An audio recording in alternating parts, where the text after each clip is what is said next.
the 365 cut. These are the meaningless ramblings of a Scottish redone whore and a pissy ex-video store clerk. Their ongoing mission is to set right the movie wrongs. They're gonna need a bigger podcast.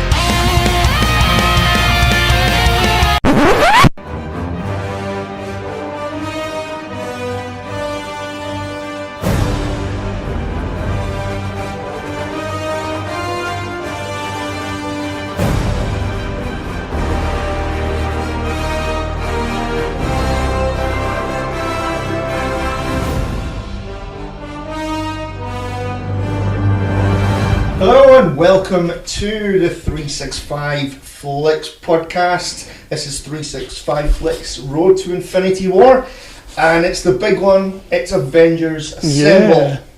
Episode 6. It's the big experiment. Exactly. Yeah. Exactly. But we're not alone. No. We never are. We never Joined are. by returning guest Iain Lowson. Iain, how are you doing? I'm doing very well. Thank you for inviting me back. You're very welcome. It's been a while. It's been a while. Has it? Yeah. Yeah, I was looking back and I had to go like 3 pages deep to find it. So that's a while. That is a while. But then again, we put like out 2 a week now. We're gonna have to readdress that, by the way. That'll be fine. That'll be fine. Yeah. So how are you doing, Iain? I'm doing very well. Yeah. I'm quite happy that this time I don't sound like I'm in a cave. It's quite nice. So yeah, having a working microphone is really good. Well, yeah. Okay, I'll give you that. Yes. I'm never going to let that go. I'm afraid. I don't think you will, and I hope you don't. It's only because I've had that kind of thing myself before. So, yeah.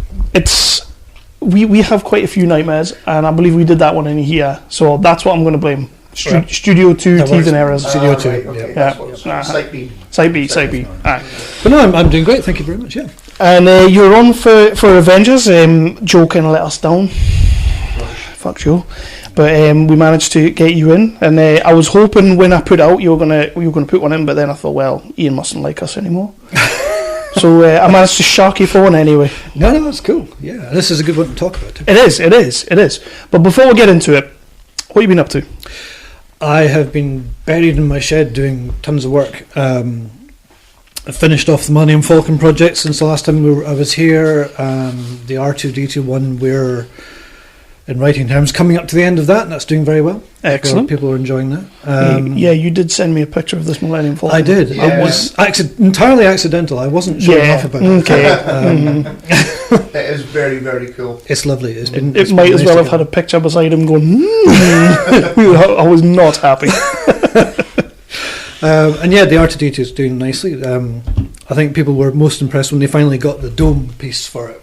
I don't think many news agents were particularly impressed to get to have to stock multiple copies of a half-side R2 dome. I have no idea what they did with that. But that's been looking lovely. And we're starting seriously on the X-Wing is the next Yeah, you mentioned big the model we're X-Wing, doing.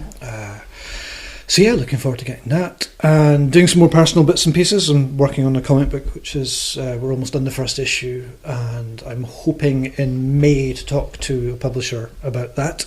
Excellent. And yeah, I went yesterday to Capital Sci-Fi Convention in Edinburgh.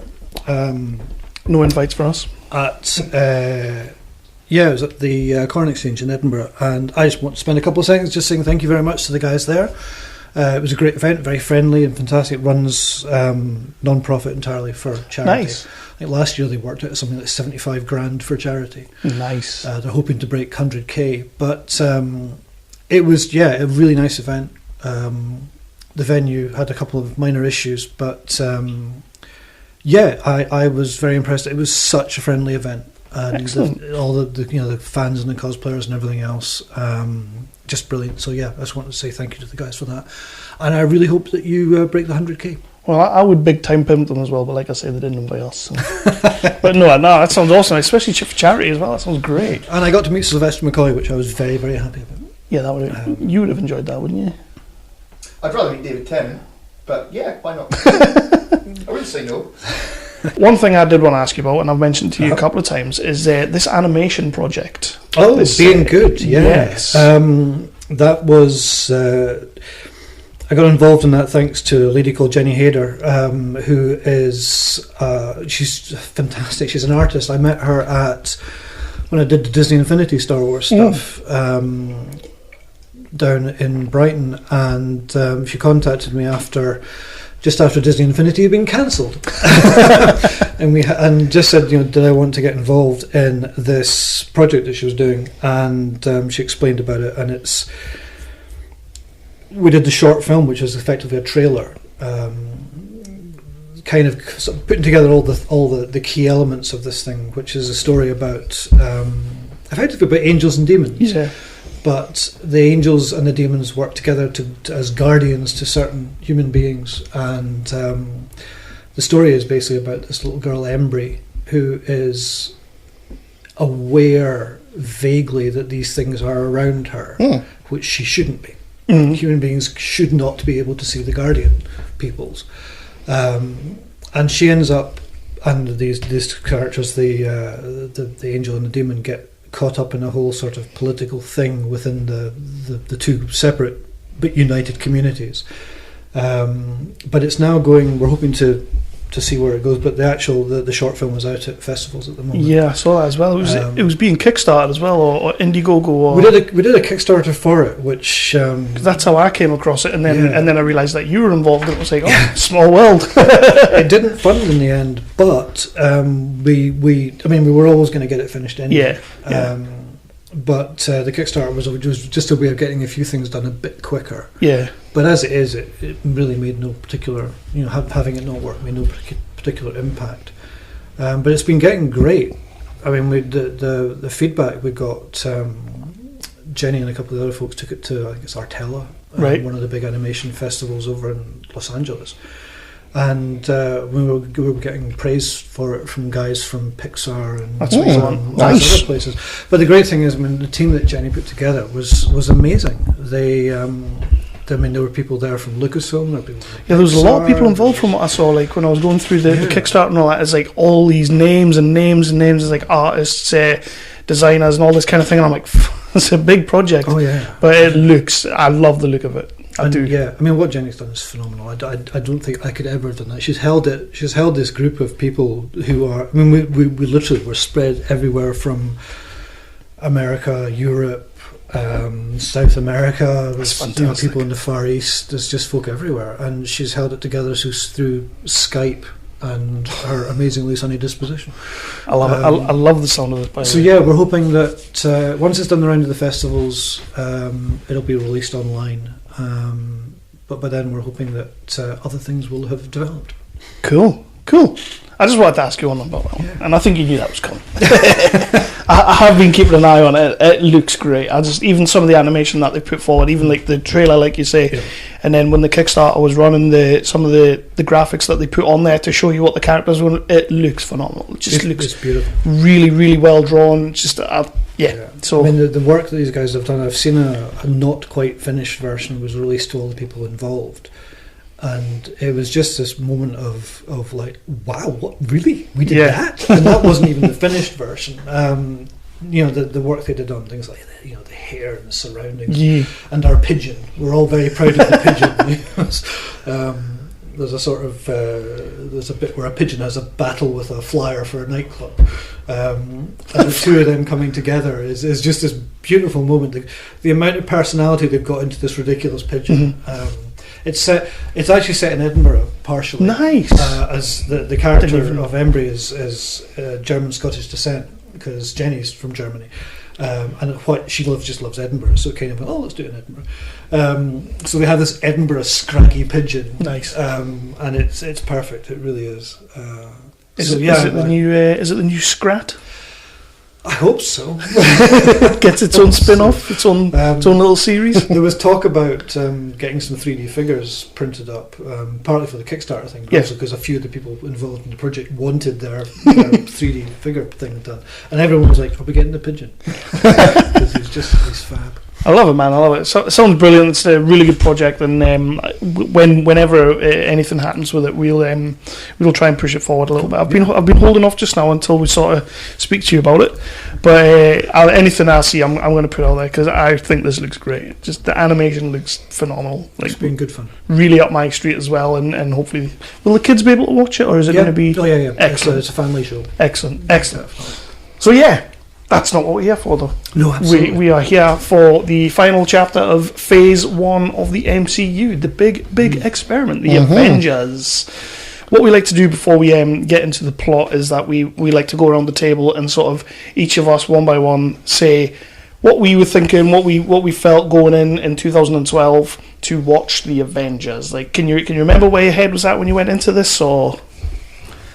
I just remember being extremely nervous. Nervous? Because it's one of these things that had to work. Yeah. And everything that...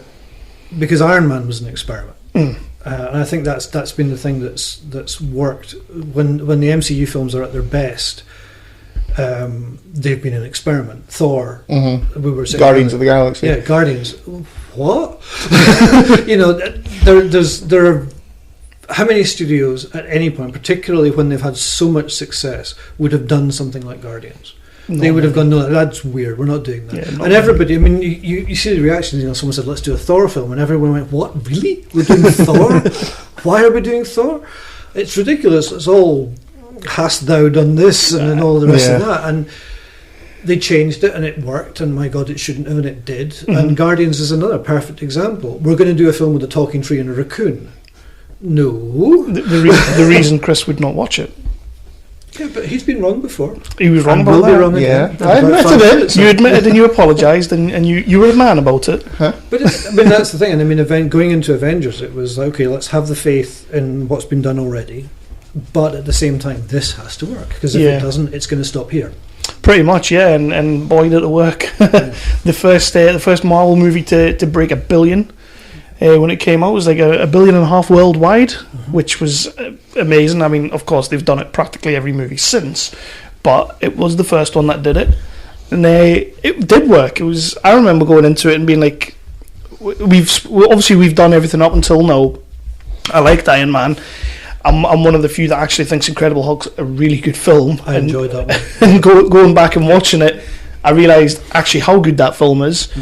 Iron Man 2, it was okay. It did its thing. Sam Rockwell stole it for me. I mean, he's the master of that film. But Thor, like yourself, when they said they were going to make a Thor movie, I was the same. I was like, Thor, really?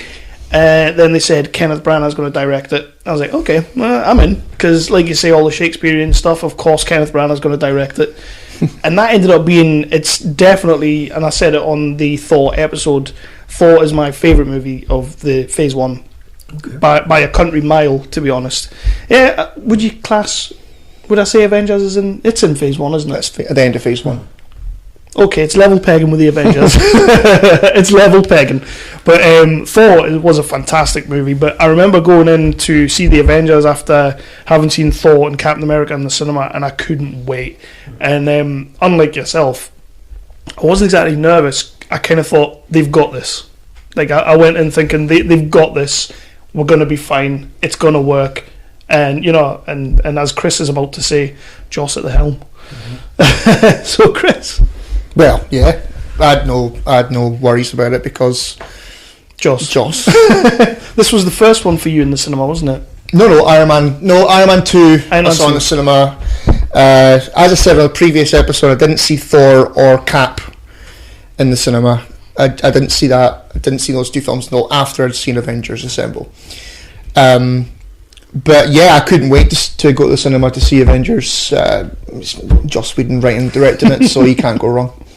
You can't really go wrong with a bit of Joss, and he definitely paid it off. And yeah, I do love this movie. I do remember. Did I go to the cinema with you to see that? We possibly did. Yeah. We possibly did. Yeah, I remember at the end of the movie, when it comes up, the end credits, and it comes up written and directed by Joss Whedon, and I went, Joss fucking Whedon. The guy who was sat next to me, like, shot me a look. Like, he turned around and shot me a look because he thought I was going, just fucking Whedon.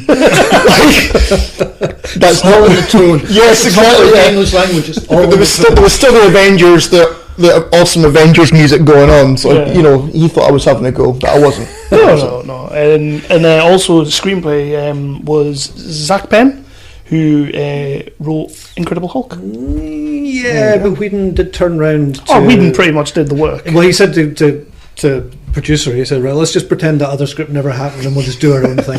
So yeah, it's difficult to tell how much of that. original one's still in there. Interesting side point on that guy. Do you know what he's writing next? Suicide Squad 2. That shit's going to be awesome.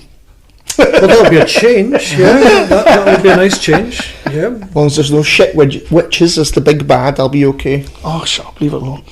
So yeah, Avengers. Does anybody remember if this film, when it came out, was it called Avengers Assemble? It was called Avengers Assemble here in the UK, Right. And because of the Avengers movie with Sean Connery and all that. and because of the series as well. And it was So they couldn't considered call it there the would be Avengers. confusion, which, you know, again, it's like the stupid people might not get Yeah. this. They might go there expecting Yeah. Sean Connery. Because I kind of every time I went looking for like IMDb, Box Office Mojo, and all that, looking for all the facts and figures, and it was always like the Avengers. Yeah. And I'm like, I'm sure this movie was called Avengers Assemble. Yeah, But it's one of those things where it's in America it was called The Avengers, but here it was called Avengers Assemble. because they're not stupid enough to think. Maybe. Yeah. Okay. But yeah, it came out on May the 4th. May the 4th be with you. Back in 2012. And as we said, domestically it was 623 million, and worldwide it was 1 billion. I was going to say 100 billion. It's a lot of money. That would have been a lot. Yeah. They'd have been writing their own ticket then. But yeah, 1.5 billion worldwide, which is phenomenal. The first movie in the franchise, as you said on the last episode, to be distributed by Walt Disney. Mm-hmm. Walt Disney came in, took over, and made their nut. Mm-hmm. But that was a weird deal because Disney had to work out something with Paramount. Yeah, Paramount were still given 8% or something of the gross. I think it was before that. It was Universal had something, Paramount had something, and then Disney came in and says, "No, it's ours." but yeah, they did have to give them something, as you always A lot do. of screen credit as well. They got the logo at the beginning and all the rest of it. But yeah, so Chris, do you want to do the honours with the plot and somewhat? Why not? Why not? War has started. And we are hopelessly outgunned. Director Fury, I think it's time. You here with a mission, sir? Trying to get me back in the world? Trying to save it. Doctor, I need you to come in. What if I say no? I'll persuade you. What are you asking me to do? It's called the Avengers Initiative. I thought I didn't qualify. Apparently I'm, what is it, volatile, self-obsessed, and don't play well with others. Right, so we get the opening with This is when the whole thing gets boring, Ian. Yeah, I've already switched off. rude. It's normally all right when I run through the plot, but Chris he picks everything. Pub, can we get them back? And he's literally going to sit there and he's going to be like, "Joss did great work, yeah. Joss was amazing, yeah. I do have a note of a few lines. Look to be honest with at you. Joss's directing here." So yeah, go on then. Yeah. Okay. So we have the opening with where we're in space. Is that right? And then you think we don't see Thanos yet. No, it's just Loki and the other, they called him. Yeah. Did he ever come back? He did. He gets killed by... No, does he? No, he gets killed by Loki in this film. I can't remember. No, he gets killed by the villain in Guardians. Ronan, right. Yes, right. that was it. He gets his head twisted by him. Because I was sitting there going, who the fuck's this? He's actually a pretty sinister looking son bitch. He does a pretty badass monologue to Yeah. Loki. It's Alex Denisov, so yeah. Is that who it was? Yeah. Right. This is one of Whedon. This is one of Whedon's. Oh, bring back people he's worked with in the past. Wesley. Yeah. Oh, right. I didn't actually know that. There you go. I did read that he was in it. I had no idea who he played though. Because I was sitting there going, who's Alex Denisov? There you go, I've learned something already. So we go from there to S.H.I.E.L.D. Cool. So we're introduced to Nick Fury, to all the guys from S.H.I.E.L.D. basically, and then Loki appears. Colby Schmolders. Can we quickly just, because she is smouldering all over this movie. She is. Something I realised last night when I was rewatching it. I was like, wow, Colby Schmolders is in this a lot, and she's looking pretty good. And she got the part because of another Buffy connection. Yeah, it was Alison Hannigan. It was Denisoff's wife, Yeah. Alison Hannigan, who said that you should use this person. Right. So she got put forward for it. I can't remember who else was up for it at the time, but yeah. What was her connection with Alison Hannigan? She did. She's in How I Met Your Mother. Oh, right, okay, I never watched that. If that was a thing, that would have been a thing at that point. They were still making that. That's like a million series in, so... It's finished now, but yes, that did feel like it went on a bit. I mean, not quite Big Bang Theory going on a bit, but it's still going on a bit.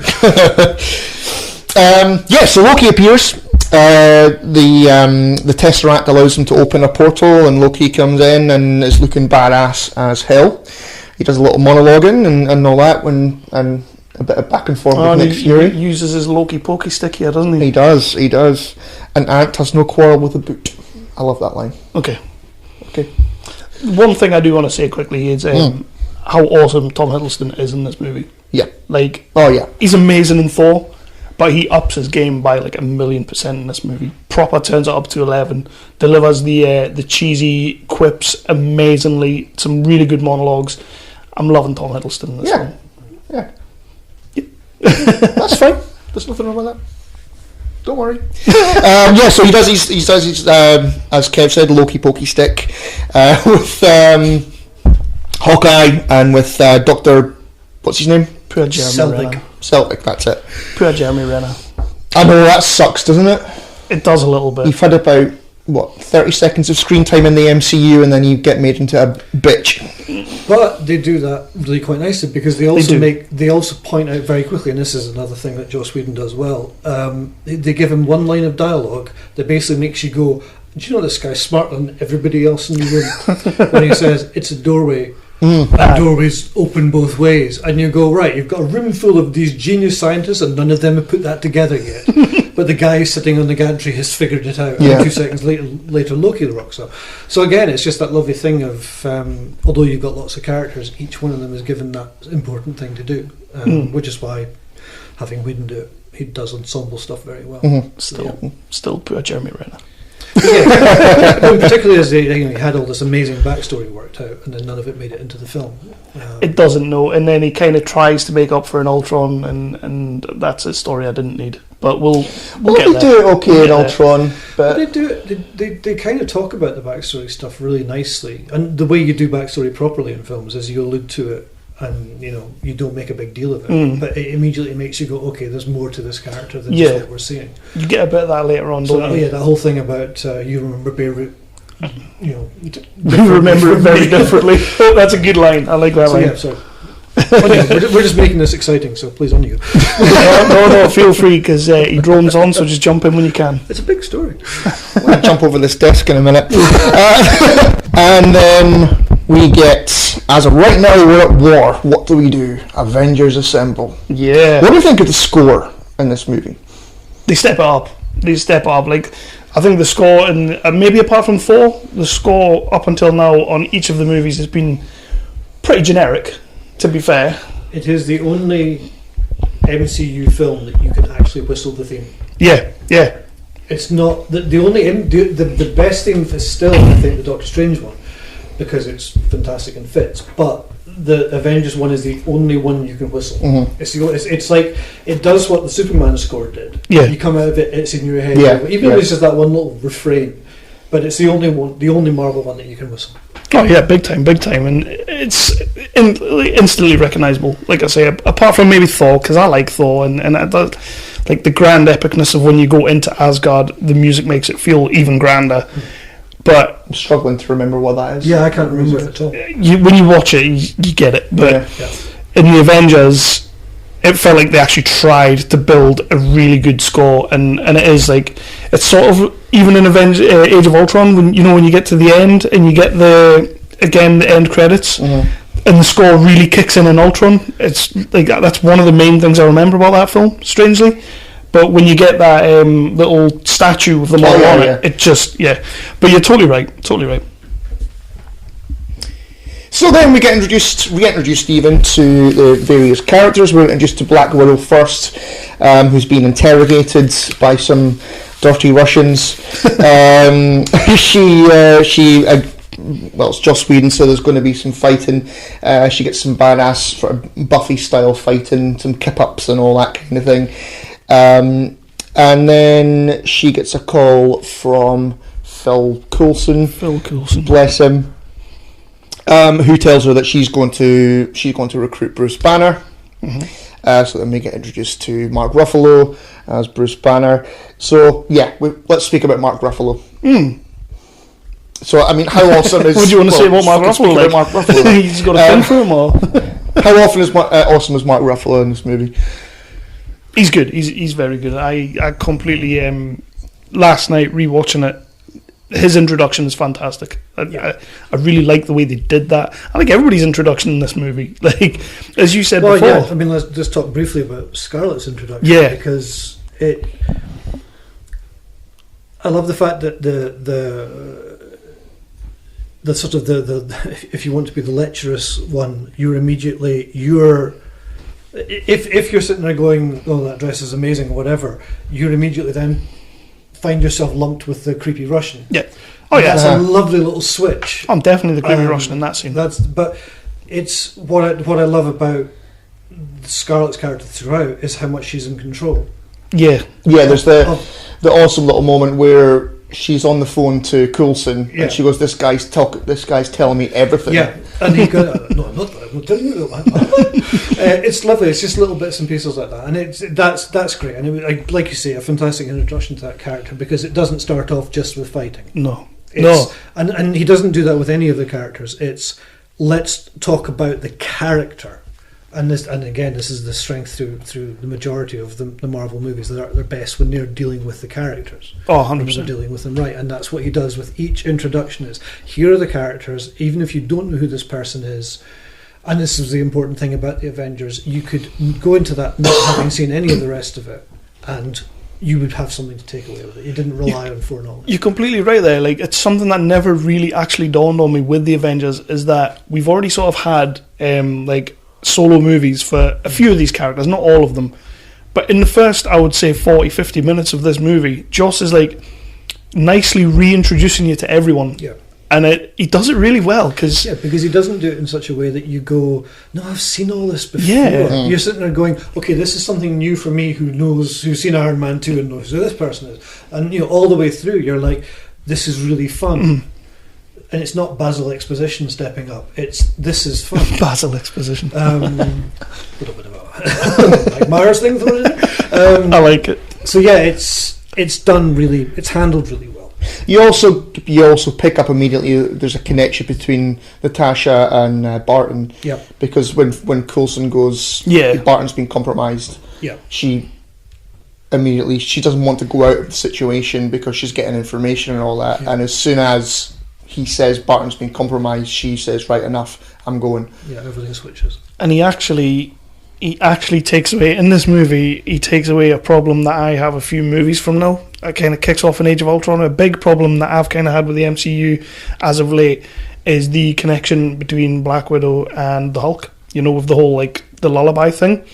But watching Avengers again last night, I'm sitting there going, actually, she's the first person that brings him into S.H.I.E.L.D. Mm-hmm. She brings him into the Avengers. It completely makes sense, which I was a bit boiling about, because now I have to apologise for that. And there's also that thing that there's no romance between Barton and Widow, which I think is very important, because it's not, they get away immediately from this thing of, oh, well, if you've got a man and a woman working together, there has to be something. And there is. It's just an incredible bond of understanding and friendship and professionalism. And that is never compromised. Ever. There's no suggestion that there's something else going on there. These are people who, they're not even brother and sister. There's something very much deeper there. And she does that in one look. Like you say at that point where it says he's compromised, it's like, right, and you see her whole demeanour changes. Mm-hmm. And that's a sign of also a rock hard actress. Oh yeah, I complained about her in Iron Man 2 because I'm not a big fan of her role in Iron Man 2 up until maybe the last quarter of the movie.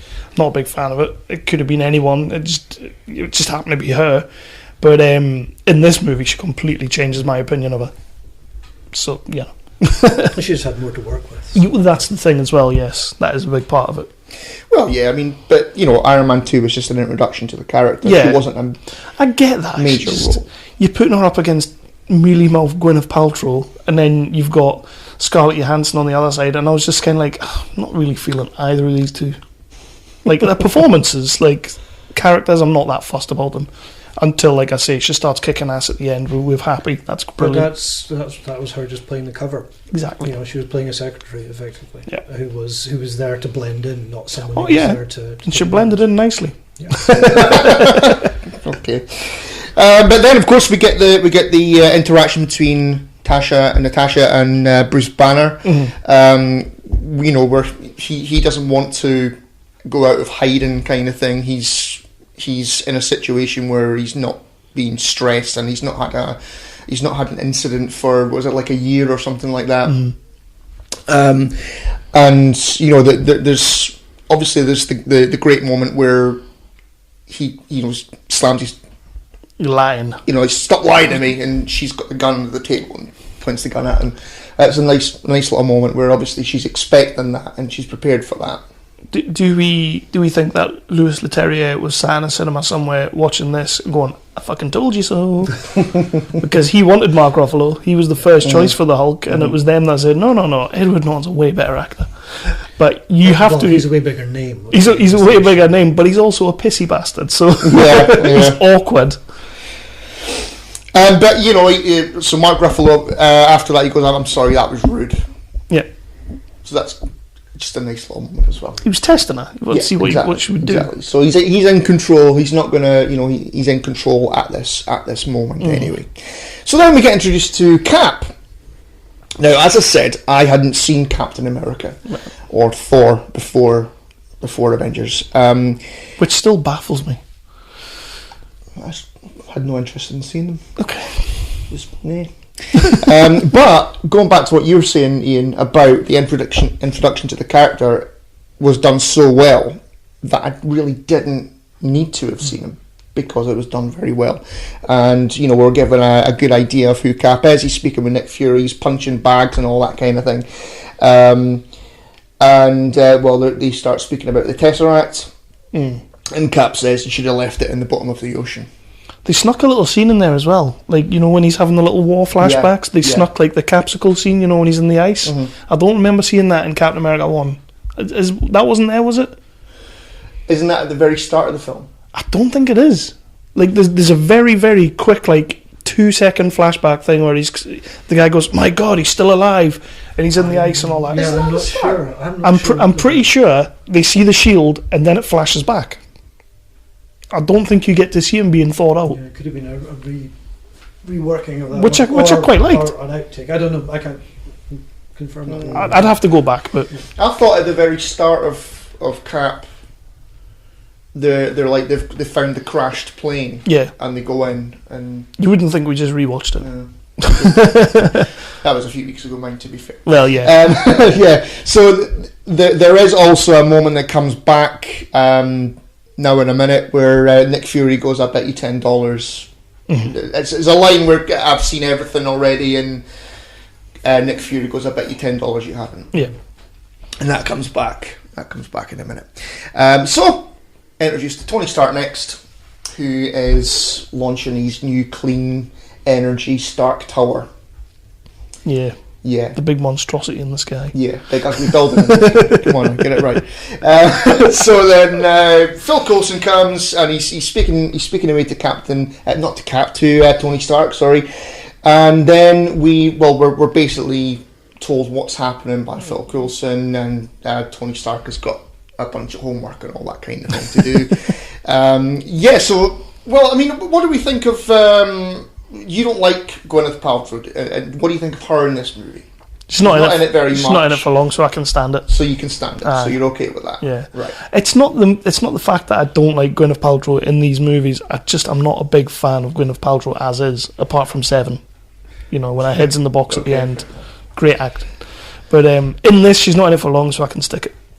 I don't have any particular objection to her in any of the Iron Man films or this one. I think she does what she does well enough. To be honest, Ian, my problem started in the next movie. That's where my problem with Gwyneth Paltrow started, and then the next movie after this. Yeah, and then going back, I can't stomach You it. retrospectively hate. Yes. It's when, yeah. I think again for what was needed in that thing to introduce Tony and to show his support network and everything else. I think it was perfect. It works. Like I'll never take that away from the movie. I also it love works. the dialogue between Pepper and Coulson. Yeah. Again, that familiarity and also the really nice thing, the fact that Tony was shut out and put in his place. Yeah. And struggling to go, no, me, I'm over here, me, I'm the big person here. I love that. That was really quite fun. Which again is very Tony Stark, and it's very Downey Jr. and he fucking nails it in this film again. He does, of course he does. Yeah, but there's also some cool little, sort of Joss Whedon-y moments. Give yourself 12% of the credit. Yeah, I love that line as well. And are you just going to gush over Joss Whedon this whole episode? Okay. But I mean, that comes back a few times. The 12% thing, and not just in this movie. The 12% comes back a few times later on, I think, if I remember right. One of the nice things about Whedon in this film is with Buffy and to a degree with Firefly as well.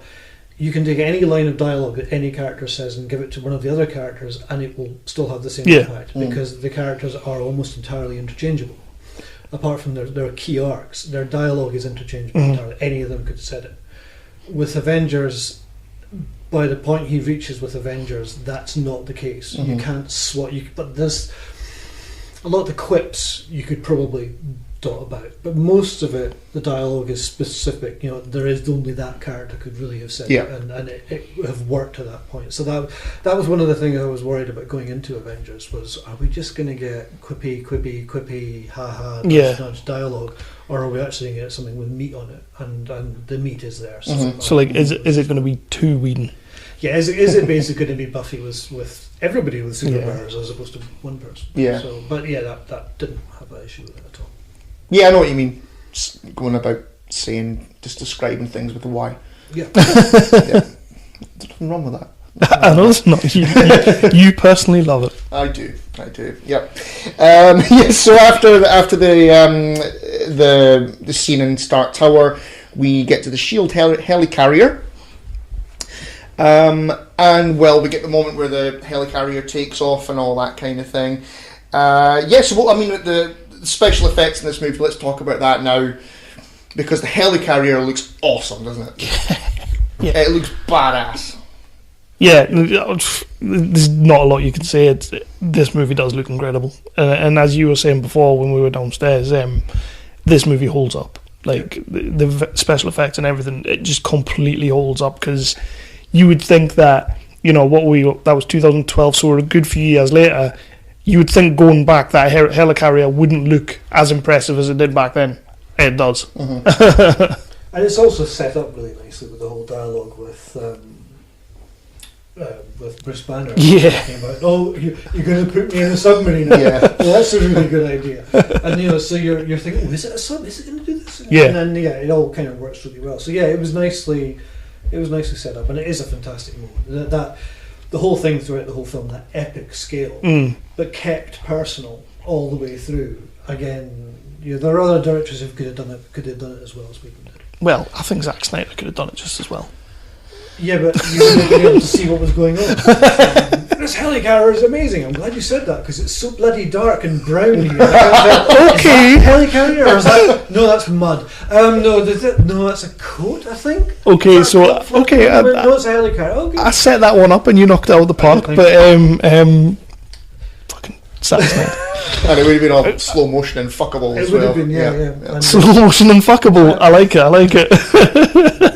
But before you get that scene, they kind of lay a nice little seed with Coulson and Captain America as well on the Quinjet, which is a really nice little scene. Yeah, I was watching you while you were speaking moment. Yeah. Which, I mean, Clark Gregg is fantastic as Coulson. He was from the very start, and obviously, you know, things happen, but he plays that role just amazingly well, and rest in peace, but not quite. But not really. Yes, pokey stick. Yeah, that's a weird thing. Do you guys, you saw it in the cinema, didn't you? Yeah. In the cinema, in the original theatrical cut, you saw the spear it comes through. come through his chest. But that's removed from the Blu-ray. From There's the Blu-ray lots of release. reasons for that. The R rating they got from the American censors. So basically, Really? it went for an R because the censor didn't like that bit. So they ended up editing it, and we in the UK got the version with the spike coming out, but Americans didn't. Right. To maintain the PG-13. Wow. Because we don't care But about then when the release was done to home, they went with the American print. Yeah. That sucks. I like that. It doesn't take away anything, but I mean, you get the little bit of the bloody stuff later. exactly. I still love the thing which with the cards. I still love this idea of Nick Fury nipping down to the morgue and dipping the cards, just so you can do that dramatic throw on the table. I just love that. You know, what are you doing in the morgue, sir? Nothing. wait, don't take his body away. Would you prefer salsa if you're going to do it? No, it's not chips, it's cards. Oh, okay, that makes sense. So the helicarrier has taken off, and well, we see the moment where Cap he's lost his bet, and he gives the $10 to Nick Fury. It's a nice cheeky little moment. You got to bring those things back. Oh yeah, It's nice to actually pay something off. You're going to do the setup, pay it off. Which Whedon does very well in this movie with a lot of different things. There's a lot of things going on that he does pay off, and like you say, I think other directors would have just put it in there, other writers would have just put it in there and just been like, yeah, it's there, just leave it. So we go back to Loki and his minions and all that kind of thing. So they're about to go to like a museum or something like that to get MacGuffin. MacGuffin. Yeah, it's like a material or a rock or something like that to open up the sky beam. Unobtainium. Exactly, unobtainium. That's what it is. There is a picky bit that annoys me in this scene. Oh, you're not gonna talk ill of Joss, are you? A little bit. No, it's something that Barton does, right?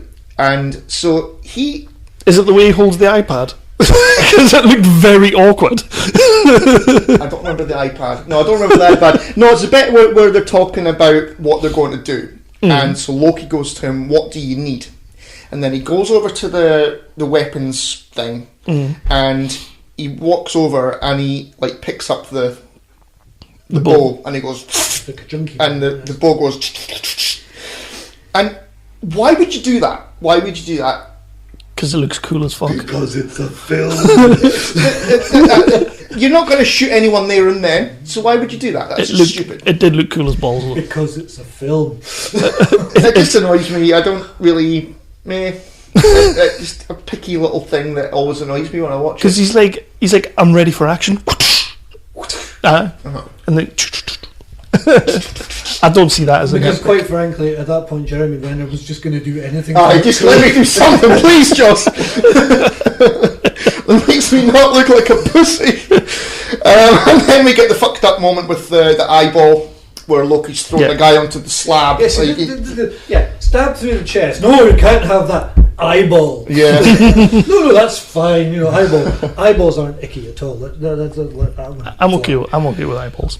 And Tom Hiddleston's quite cool in that bit because he does a little sort of smirk to the crowd as he stabs the thing into the guy's eye. This whole scene from when he goes in there to being, skipping forward, captured by the guys, he's phenomenal. Like, he's fully like Chris Hemsworth in it up in this part. Like, he's given it all he's got. I'm an Asgardian god and I'm fucking awesome and you're all gonna bow. Was he? Kneel. He's great. I love him in this. The score again, the classical music going on in the background and all that. And then we get the moment where is this the iPad moment that you're on about, where the eyeball that was just before that. Yeah. Before that, he goes to Dr. Selvig and he's got like this thing in his hand and he goes, "Is this what you need?" And he puts an iPad up to the screen, but he's got like one wrist is sort of pointed to his face and the other one's pointed towards Selvig, and I'm sitting there going, how the fuck is he holding that iPad? Like, it just makes no sense. I can honestly. Did you see I've the never scene? noticed that. I don't actually. That hasn't clicked with me, but it's now going to bug me every time I watch. He that. does. It's He gonna like be- slams it, and he's like, "Is this what you need?" And his hands are like, "What? What are you doing?" Maybe it was a stunt hand. Maybe. I think it might just be like double jointed in the wrists or something. Well, he's lefty. He's a lefty. Well, there you go. When it was That'll be what it is.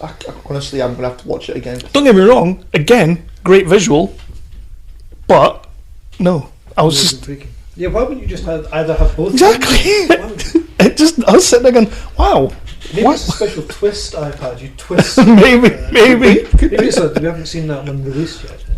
Anyway. So the Shield have tracked down Loki to this location. So it's we're going to get Cap versus Loki. Yes. But not before we get the moment, as Kev said, where Loki goes outside. You've got he turns into the sort of horned He gets horny. thing. He He gets very horny. I was trying not to say that, but there you go. We need to say these things. Bring it down to our level. Come on. That's all right. The cool moment where he shoots the police car, and it kind of goes. Which was a mistake.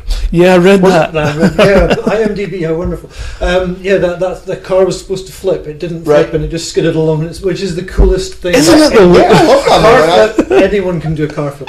A car bouncing on its nose for about 400 yards. Amazing. So much cooler than what they intended. Exactly. It would have just been a crappy little flip, and you would have been like, "Oh, that was a bit nonsense." But the way he does it, it's like, "Wow!" I meant that. Yeah. you have to imagine that when they filmed that, like Joss and all that, and they're all standing there going, "Fuck, that was awesome!" And they were like, "Will we set it up again and do it right?" No. You got that, right? You filmed it. Yeah. I was like, God.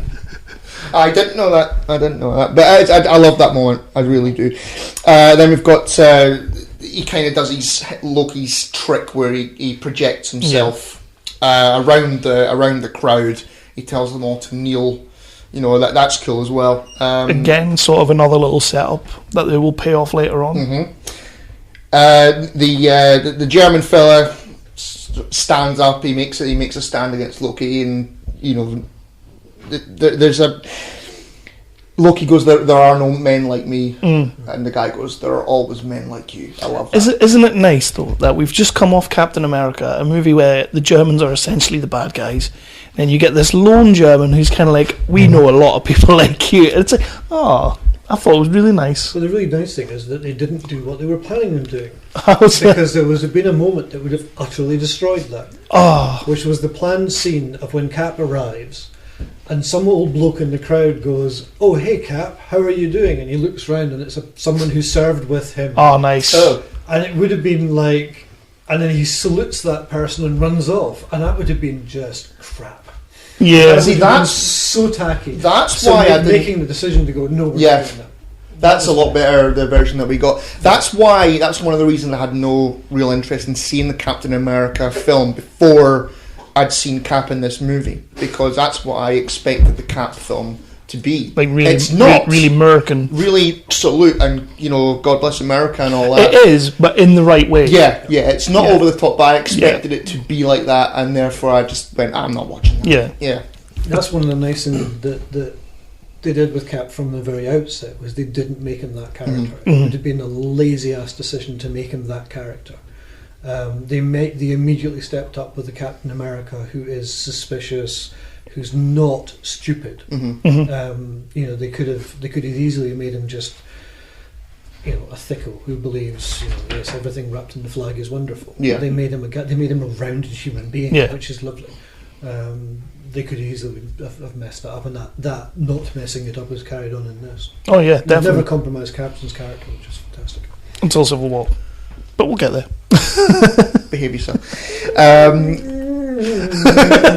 wrong. You know that I'm right, but in the wrong way. So we get Cap versus Loki, but before we do that, there's another picky moment. Cap has the line, "The last time I was in Germany, I saw a man standing over everyone else. We ended up disagreeing."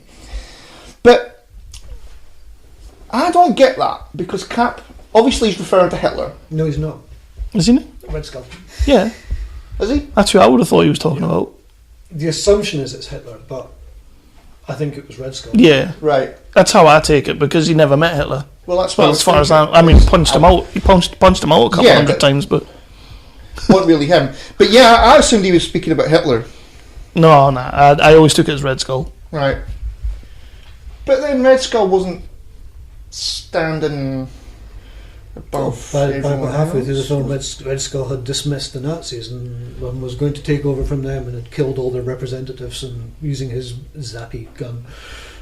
Not his Loki pokey stick though. Not his Loki Pokey stick, no. Isn't that the best name ever? It is. Yeah. So Cap versus Loki. It's a cool little fight. Cool little moment. Yeah. You could call it Tom's Tip. Well, we won't go there. I am from now on though. Poked him with Tom's Tip. Anyway, on you go.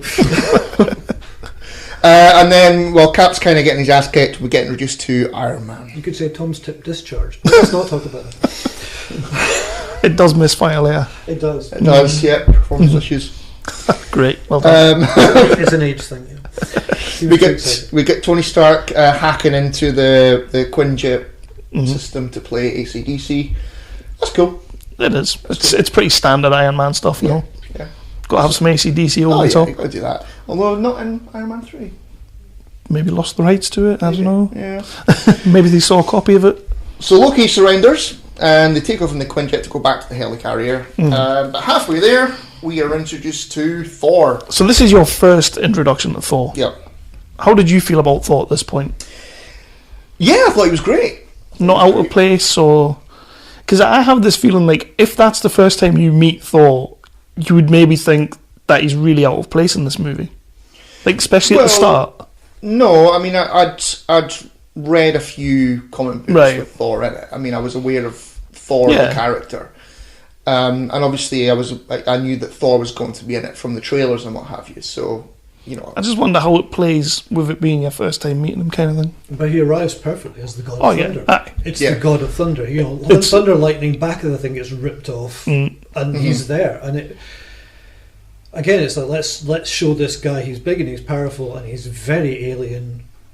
And like the one badass in the movie so far is like, I'm scared of what comes next. That's a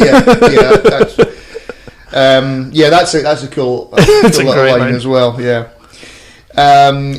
So Thor steals Loki and buggers off.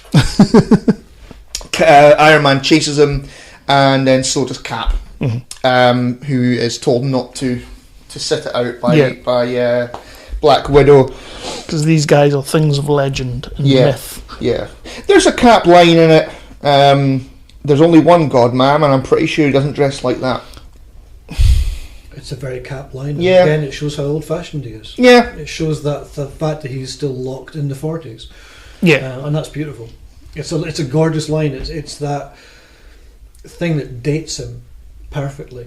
He's so old. It's lovely. Yeah, I mean, it fits him with the character, obviously. It's fine. I did kind of think, shut up, Cap. But you should. Yeah. I think that works better than the whole notebook thing that you get Yeah. later on. Yeah. It's that moment of, this is a man out of time. Yeah. And that sort of thing, it's not a throwaway, it's a really clever thing to do. To make you realise that this man isn't, you know, you talk about out of place. Yeah. Cap's always out of place. And that's the thing he doesn't resolve until the second Captain America film. He doesn't find who he is, really, until then. Because he listens to James Brown. Was it James Brown? Works for me. He's seen Star Trek but not Star Wars, is that right? Or the other way around? I don't know, but I'm pretty sure it depends what version you watch. Right. Yeah, because they changed the notebook with region to region or something, didn't they? I'm sure they did that. Or after Disney bought Star Wars. So we're going to change that. We're going to George Lucas that. So we get Iron Man versus Thor. Or Shakespeare in the Park. Yeah. There's a great Tony Stark line. Doth mother know you weareth her drapes? It's a fantastic line. That cracks me up every time I watch it. Yeah, another cool little back and forward between Tony Stark and Thor. He calls him a tourist, which is a great moment as well. And yeah, I mean the fight here looks awesome as well. Yeah, it's a good fight. It's a damn good fight. Cap then gets involved, and what was it? You want me to put the hammer down? So Thor does the lightning onto the shield, and it basically kills the whole forest. But again, it looks fantastic. It does. It looks great. Yeah. This whole scene, I love this scene, and it's one that is. It's not the first. Is it the first big set piece? No, it's not, because you have that thing at the start. But like, this is like the first sort of like you're getting the guys together, but it's not going to be as easy as you think. They're not all going to gel. There's going to be friction, and they kind of play that off really nicely. It's also a really nice introduction to the fact that Thor is still a little bit arrogant. Yeah, Because he doesn't come into the situation going, what's going on here, what should I do? If he'd walked in and said, "Hi, I'm Thor. I'm his brother." Let's ignore Norse mythology for a moment. He could have said, "I've got to take this Tesseract away," and they could have said, "Well, we don't know where it is. Let's get this sorted." But no, he comes in, ignores what's going on, smashes stuff up, rips somebody out of a thing, and he's effectively ignoring and assuming that nobody else knows what they're doing. When in fact, the one who doesn't know what he's doing is him. Yep. So it's a beautiful introduction to how big and strong and thick this man is. Or not thick, just really arrogant and really, I'm right, everything else must be wrong. And he doesn't. He's Tony Stark with a bigger hammer. Yeah, way bigger hammer. Yeah. But I said it on the Thor episode that Hemsworth plays this role just superbly in just about every movie. Yeah, like he just plays it so well. Well, I mean, I came out of the cinema after seeing this and I said I need to see the Thor film. Yeah. So that says it all, really. Yeah. So we get back to the helicarrier. We have got some great moments, sort of a few different moments back on the helicarrier. Everybody comes together. We'll talk about the first one. There's this classic Thor moment where they're talking about Loki. I think it's Bruce Banner who says you can smell the crazy on him, and Thor goes, "You have care how you speak. Loki is of Asgard and he's my brother." He's killed 80 people in 2 days. He's adopted. That's just a fantastic Joss Whedon moment. It is, and it's great. It never gets old. This is the first scene when you get Downey Jr. on the helicarrier as well, isn't it? Yeah. And he cracks a few Joss Whedon jokes there as well. Yeah, he does. He comes onto the bridge and starts. The Gallagher line. Tony Stark, basically. Yeah, that guy's playing Gallagher. He thought we wouldn't know what he did. Line. Yeah, I was an entirely improvised line. This is the thing, we can't give Whedon too much credit because Chris will you'll give him all the credit. I think Robert Downey Jr.'s relationships to scripts. Yeah. He's a bit Tom Bakery with that. It's a bit sort of, I can do better than that. Yeah. Well, we said that on the Iron Man episode, didn't we? That Jon Favreau came out and said that they had like a basic storyline, but there wasn't really a script in place. And basically, Downey Jr. was like just Downey Jr. and all over the place. Which also by this point he's been playing Tony Stark for what? 3-4 years, something like that. Something like that. Yeah. So we can give him a little bit of leeway. Yeah. He has the line, I'm a huge fan of how you lose control and turn into an enormous green rage monster. You love that line. Yeah. Another great line. He starts poking him. Yeah. That's a cool little moment later on as well. I completely forgot about those little bits. Like when the science bros are in the lab and they're doing that little science thing. Like when he's prodding him and all that. All of that had gone out of my head, and I'm sitting there watching it going, why the fuck would you be doing that? Leave him alone. It's the Hulk. It's still that thing of Tony Stark still growing as a human being. Yeah. Still a child, basically. Yeah, he's still. Let's poke it and see what happens, and I'm sure it'll be okay. He's still fabbing that. Yeah. Although Tony's tip isn't as big as Loki's. Or it's just Georgie. Yeah. Another little moment is I think I can't remember which character says it. It's going to turn we're going to turn everybody into his own personal flying monkeys. Thor doesn't understand, but Cap does. Yeah. I do. I understood that reference. Again, going back to your point, Ian, about just showing how out of time Cap is, but I understood that reference. Again, I mean, this is something I agreed with something I read on IMDb again. I think very, very much so, is that Cap isn't stupid. It's not him going, "Oh, I got that." It was like, "Oh wow, someone's finally something that that not only do I understand, but it's like that's lovely. Again, it's this thing of he's still trying to find his place, and that's another moment of I'm in my place again. I'm not really there, am I?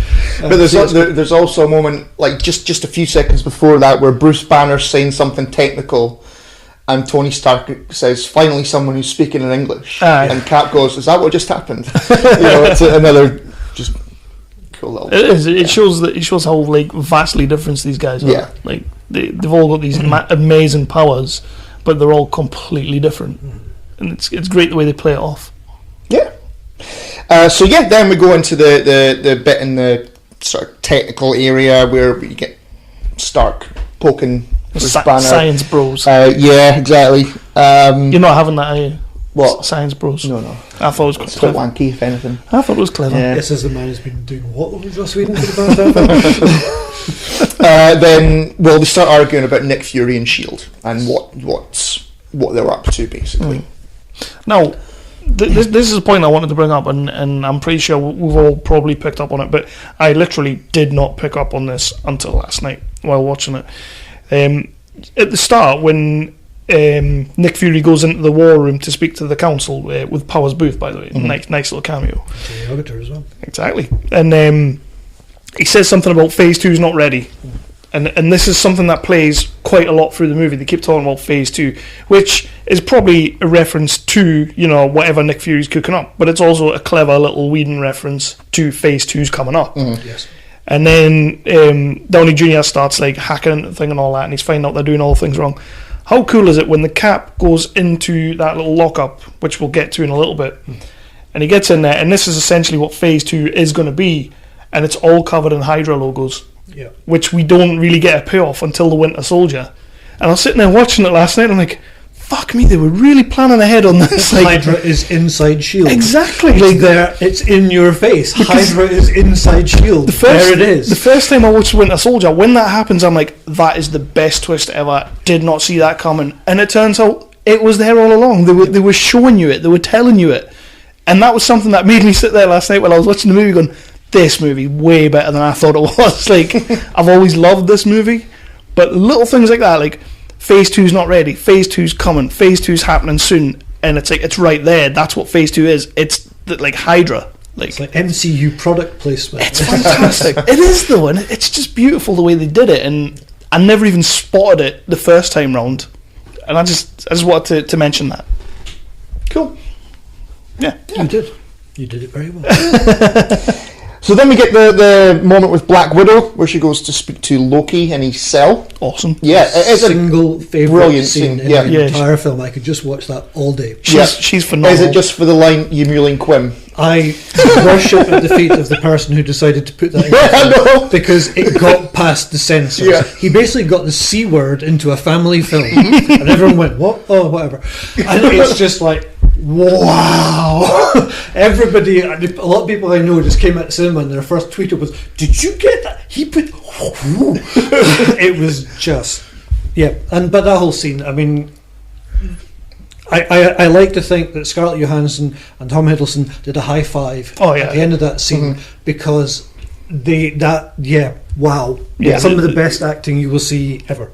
I'll completely agree on that scene. That's phenomenal. And again, that point where her body language shifts from victim to the person who is in control all along, and the whole thing turns. And Loki's left going, what? Yeah, Hey, she goes from you're a monster to thank you for your cooperation. It's great. It plays off like you say, the scene at the very start as well. Like, he's gonna tell me everything. He's telling me everything, and Loki doesn't realise that he's telling her everything. But what's even better is the audience don't. Yeah, yeah, exactly. You first view through that. I challenge anybody to say, "Oh yeah, I completely got it. She was in charge." No, like I kind of. As you probably thought, as Chris probably thought, I thought he had the one up on her. Yeah. Like, he's winning. There's that thing about the fact that, and it's again very clever writing. It's when you lie, you put the truth in it to make it work better. And her whole lie, her whole thing of I'm the victim, was to put herself into it. Yeah, and that just delicious. Yeah, because she's basically given him something hugely personal, hugely sensitive. For her, and something that she shares with Barton, and oh my God, isn't this a terrible thing? but she gives it to the worst person she ever could do. She takes that chance. She puts herself out there. What a good agent! That's, you know, she makes herself vulnerable, but then turns it into the biggest strength that she could have. That's just Completely agree. And this makes me just go, why has it taken this long for her to get her own? Yeah. Well, you get the line where she goes, "There's red in my ledger. I want to wipe it out." And Loki goes, "Can you get rid of that much red?" And that, you know, that tells us a little bit more about, you know, I think he mentions like an assassination. I can't remember what the name of the family is, but it's like an assassination of a family. And, you know, like you say, and why is it taking so long to get a Black Widow movie? Well, apparently it's coming. Yep. Except it's already kind of been done with Sparrow, but we'll see. I mean, I don't know how Sparrow bloody got away with that copyright-wise, but hey-ho. Yeah, so fantastic scene, absolutely fantastic scene. Black Widow's found out that what Loki is planning to do here is to set loose the Hulk on the helicarrier. It's a hell of a long con, this. Isn't it? Yes. Yeah. You're relying on a lot of things going right to get this.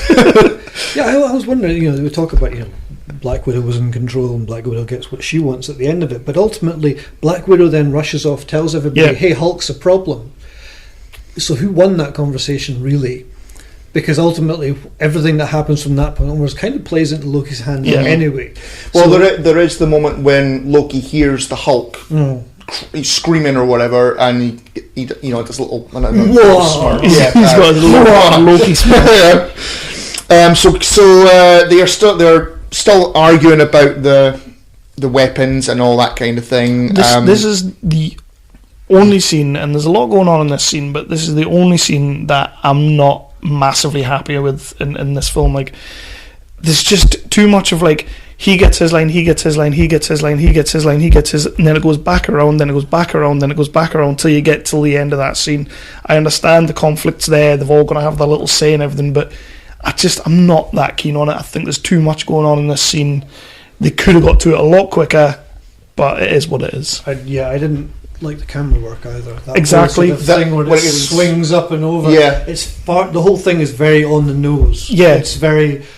He's turned everything upside down, so let's literally turn everything in this one down. scene. Loki's done it all, so let's focus on his stuff. We know Loki's done it all. We've just had a whole scene about that, and more about it, and more about it, and it was very, very sort of... It was like, and for the thickos in the audience, let's be literal about this. It's all going upside down and wrong, and it's Loki's fault. Look, Loki! It was very on the nose. And they're all trying to one up each other on their lines, and that's the only scene in the movie as well that it feels to me like Robert Downey Jr. especially is like, I'm the star of this movie. I'm gonna deliver my lines better than everyone else in this scene, particularly. But it is just like, it's around the room of like, I'm gonna say my piece, I'm gonna say my piece, I'm gonna say my piece, and in the meantime you've got Hawkeye coming in, and it's all about to come to this big like climax. But it's like, just get there quicker. Take out half of these lines. You don't need them. We know what's going on. They should have spoken over each other more. Aye. They do that a lot with this movie as well. Like, they let each other finish sentences, which they shouldn't. It's not necessarily a bad thing in the movie, but in this movie, when they're kind of battling with each other, at that moment, you can see what they were doing. Yeah, there is a moment that I wanted to mention in this scene, though, that I do love. It's when Cap has found the weapon, and he throws it down on the table, and he goes, I think it's the computer was too slow for me.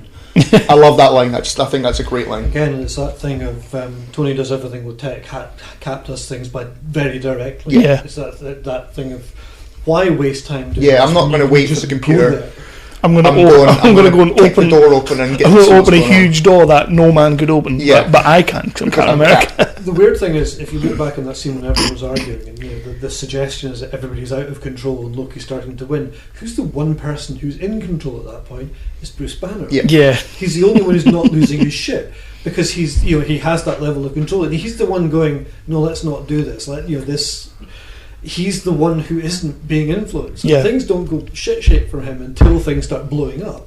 So I just find it funny that the part, everyone's supposed to be kind of out of control and starting to lose it. The one person who who can't lose it, literally, because it would just be horrible, is the one person who's Yeah. in that scene going, no. I know what you're saying. It's, for me, the scene just feels a little bit. It's a bit chaotic, and it doesn't need to be. It doesn't need to be. Well, it sort of does, but it's weird. It's a thing that doesn't quite. And I suppose, like you say with the camera work, that's something that like I hadn't necessarily noticed. Like it wasn't that glaring. It was more just like the back and forth between everyone. But when you think about it, the camera work is a bit mental in that scene. It's strange. Yeah. I mean, take nothing away from the movie, take nothing away from that scene. It just, for me, it's like it's the only scene in the movie that I'm like, I'm not keen on this. Just like get to the end. Really on it's really stubborn. Another cool line where Cap is saying, "Put on the suit and let's find out." Yeah, you love this. And, you love this line. You've been quoting this line for years. What? Put on the suit? Well, yeah, that as well. Put on the gimp suit. Take off that suit and what are you? Yeah. Genius, billionaire playboy. Can you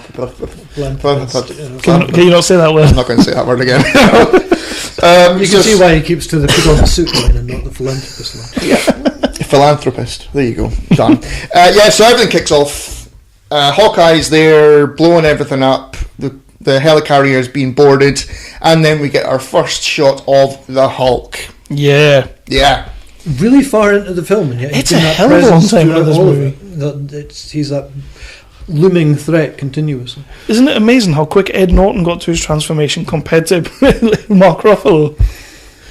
But she's done so much better. Yeah.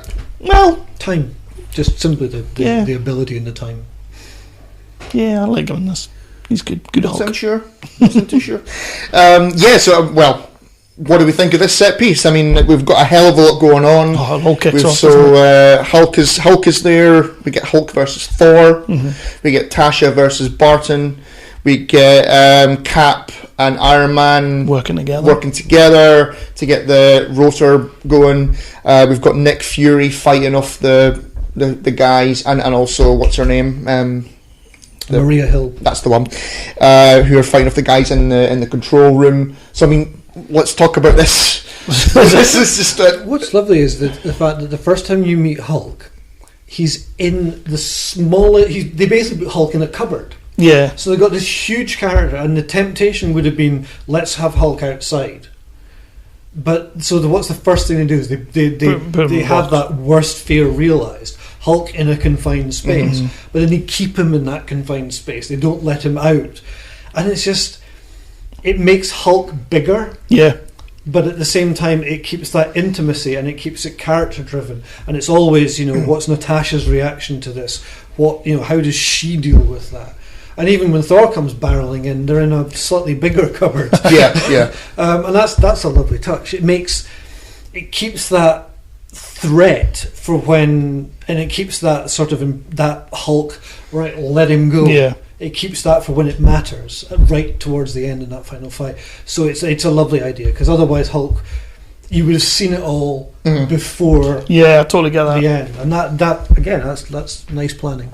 You play it well. There is a gorgeous looking moment where Black Widow's running towards the camera and Hulk is right behind her. Right. So it just fucking treating scenery like fog, destroying everything. It's a nice little shot.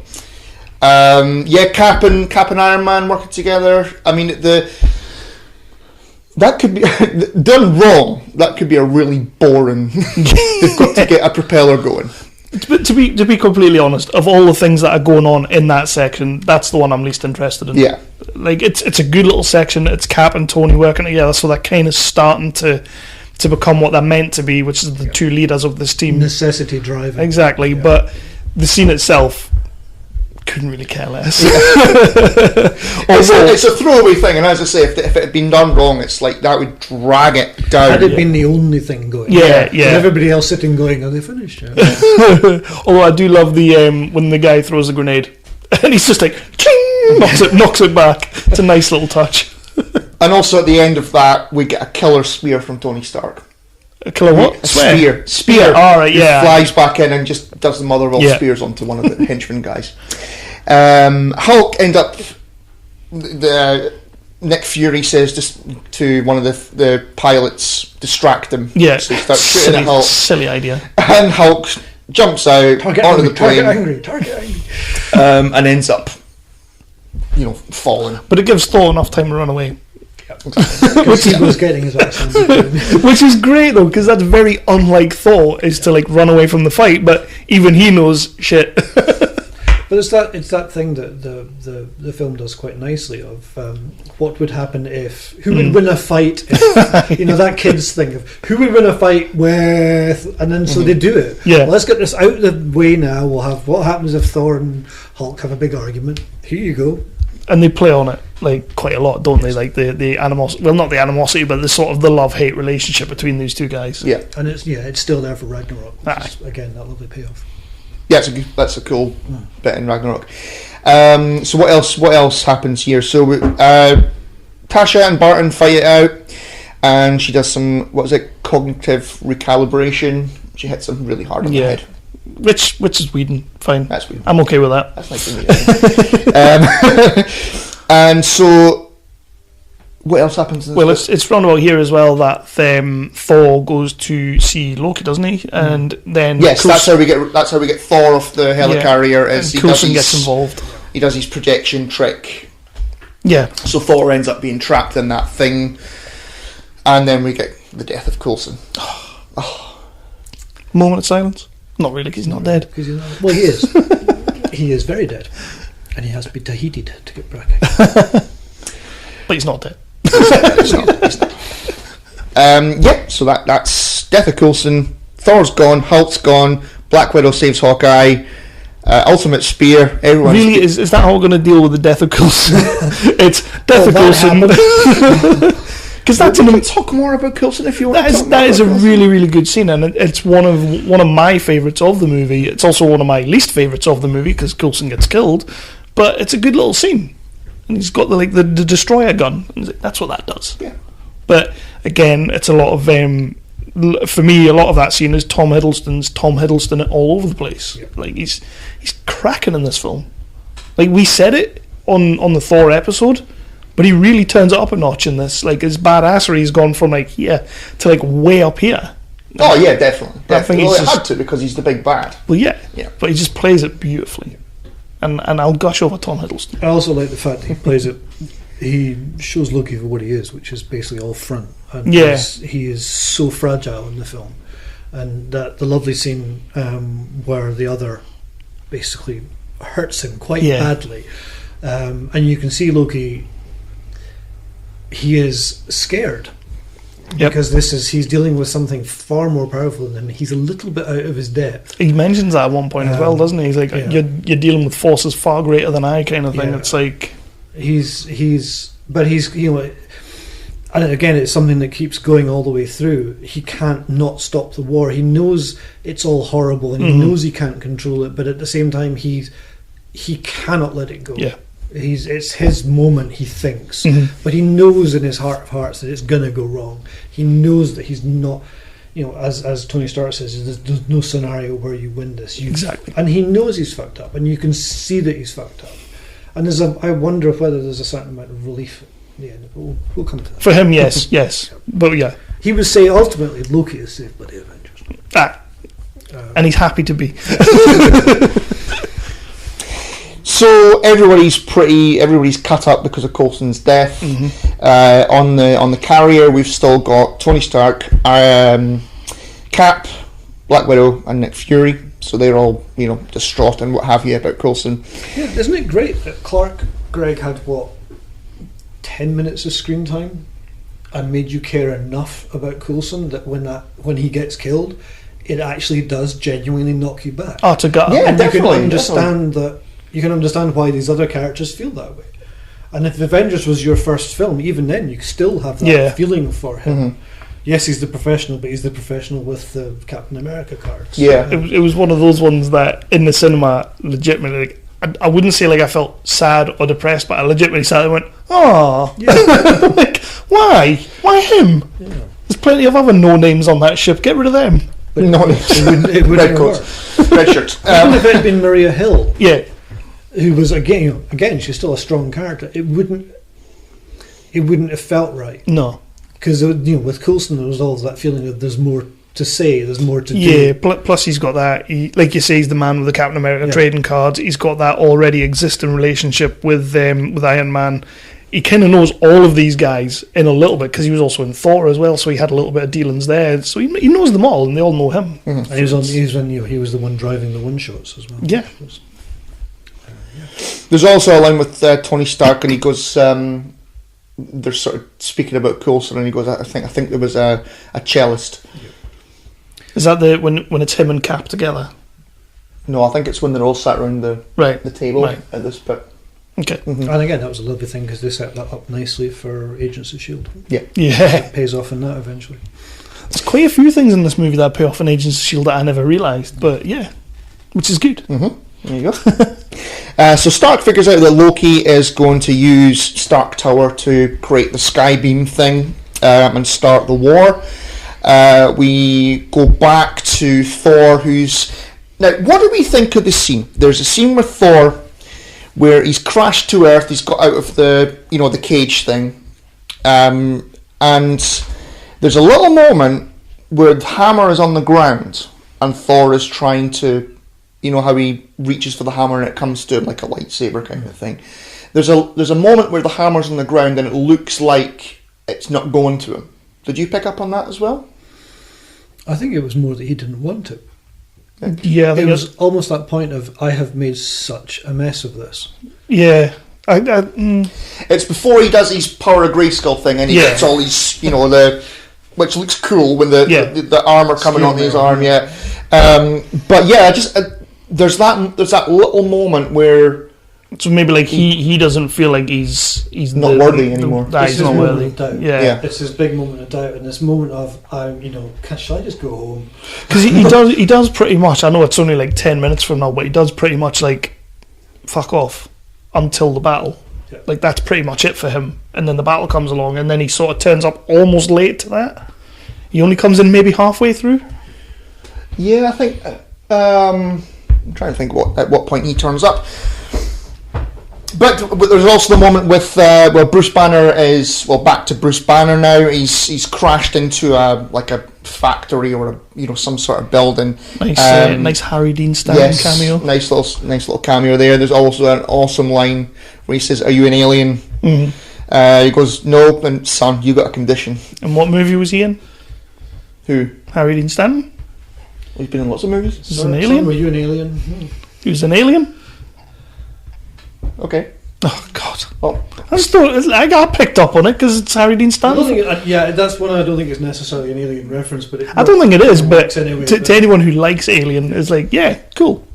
But I guess that's just me. So fuck you. Just you. That's just carry you. on. So then we go to New York. New York, the home of Joe Keaton.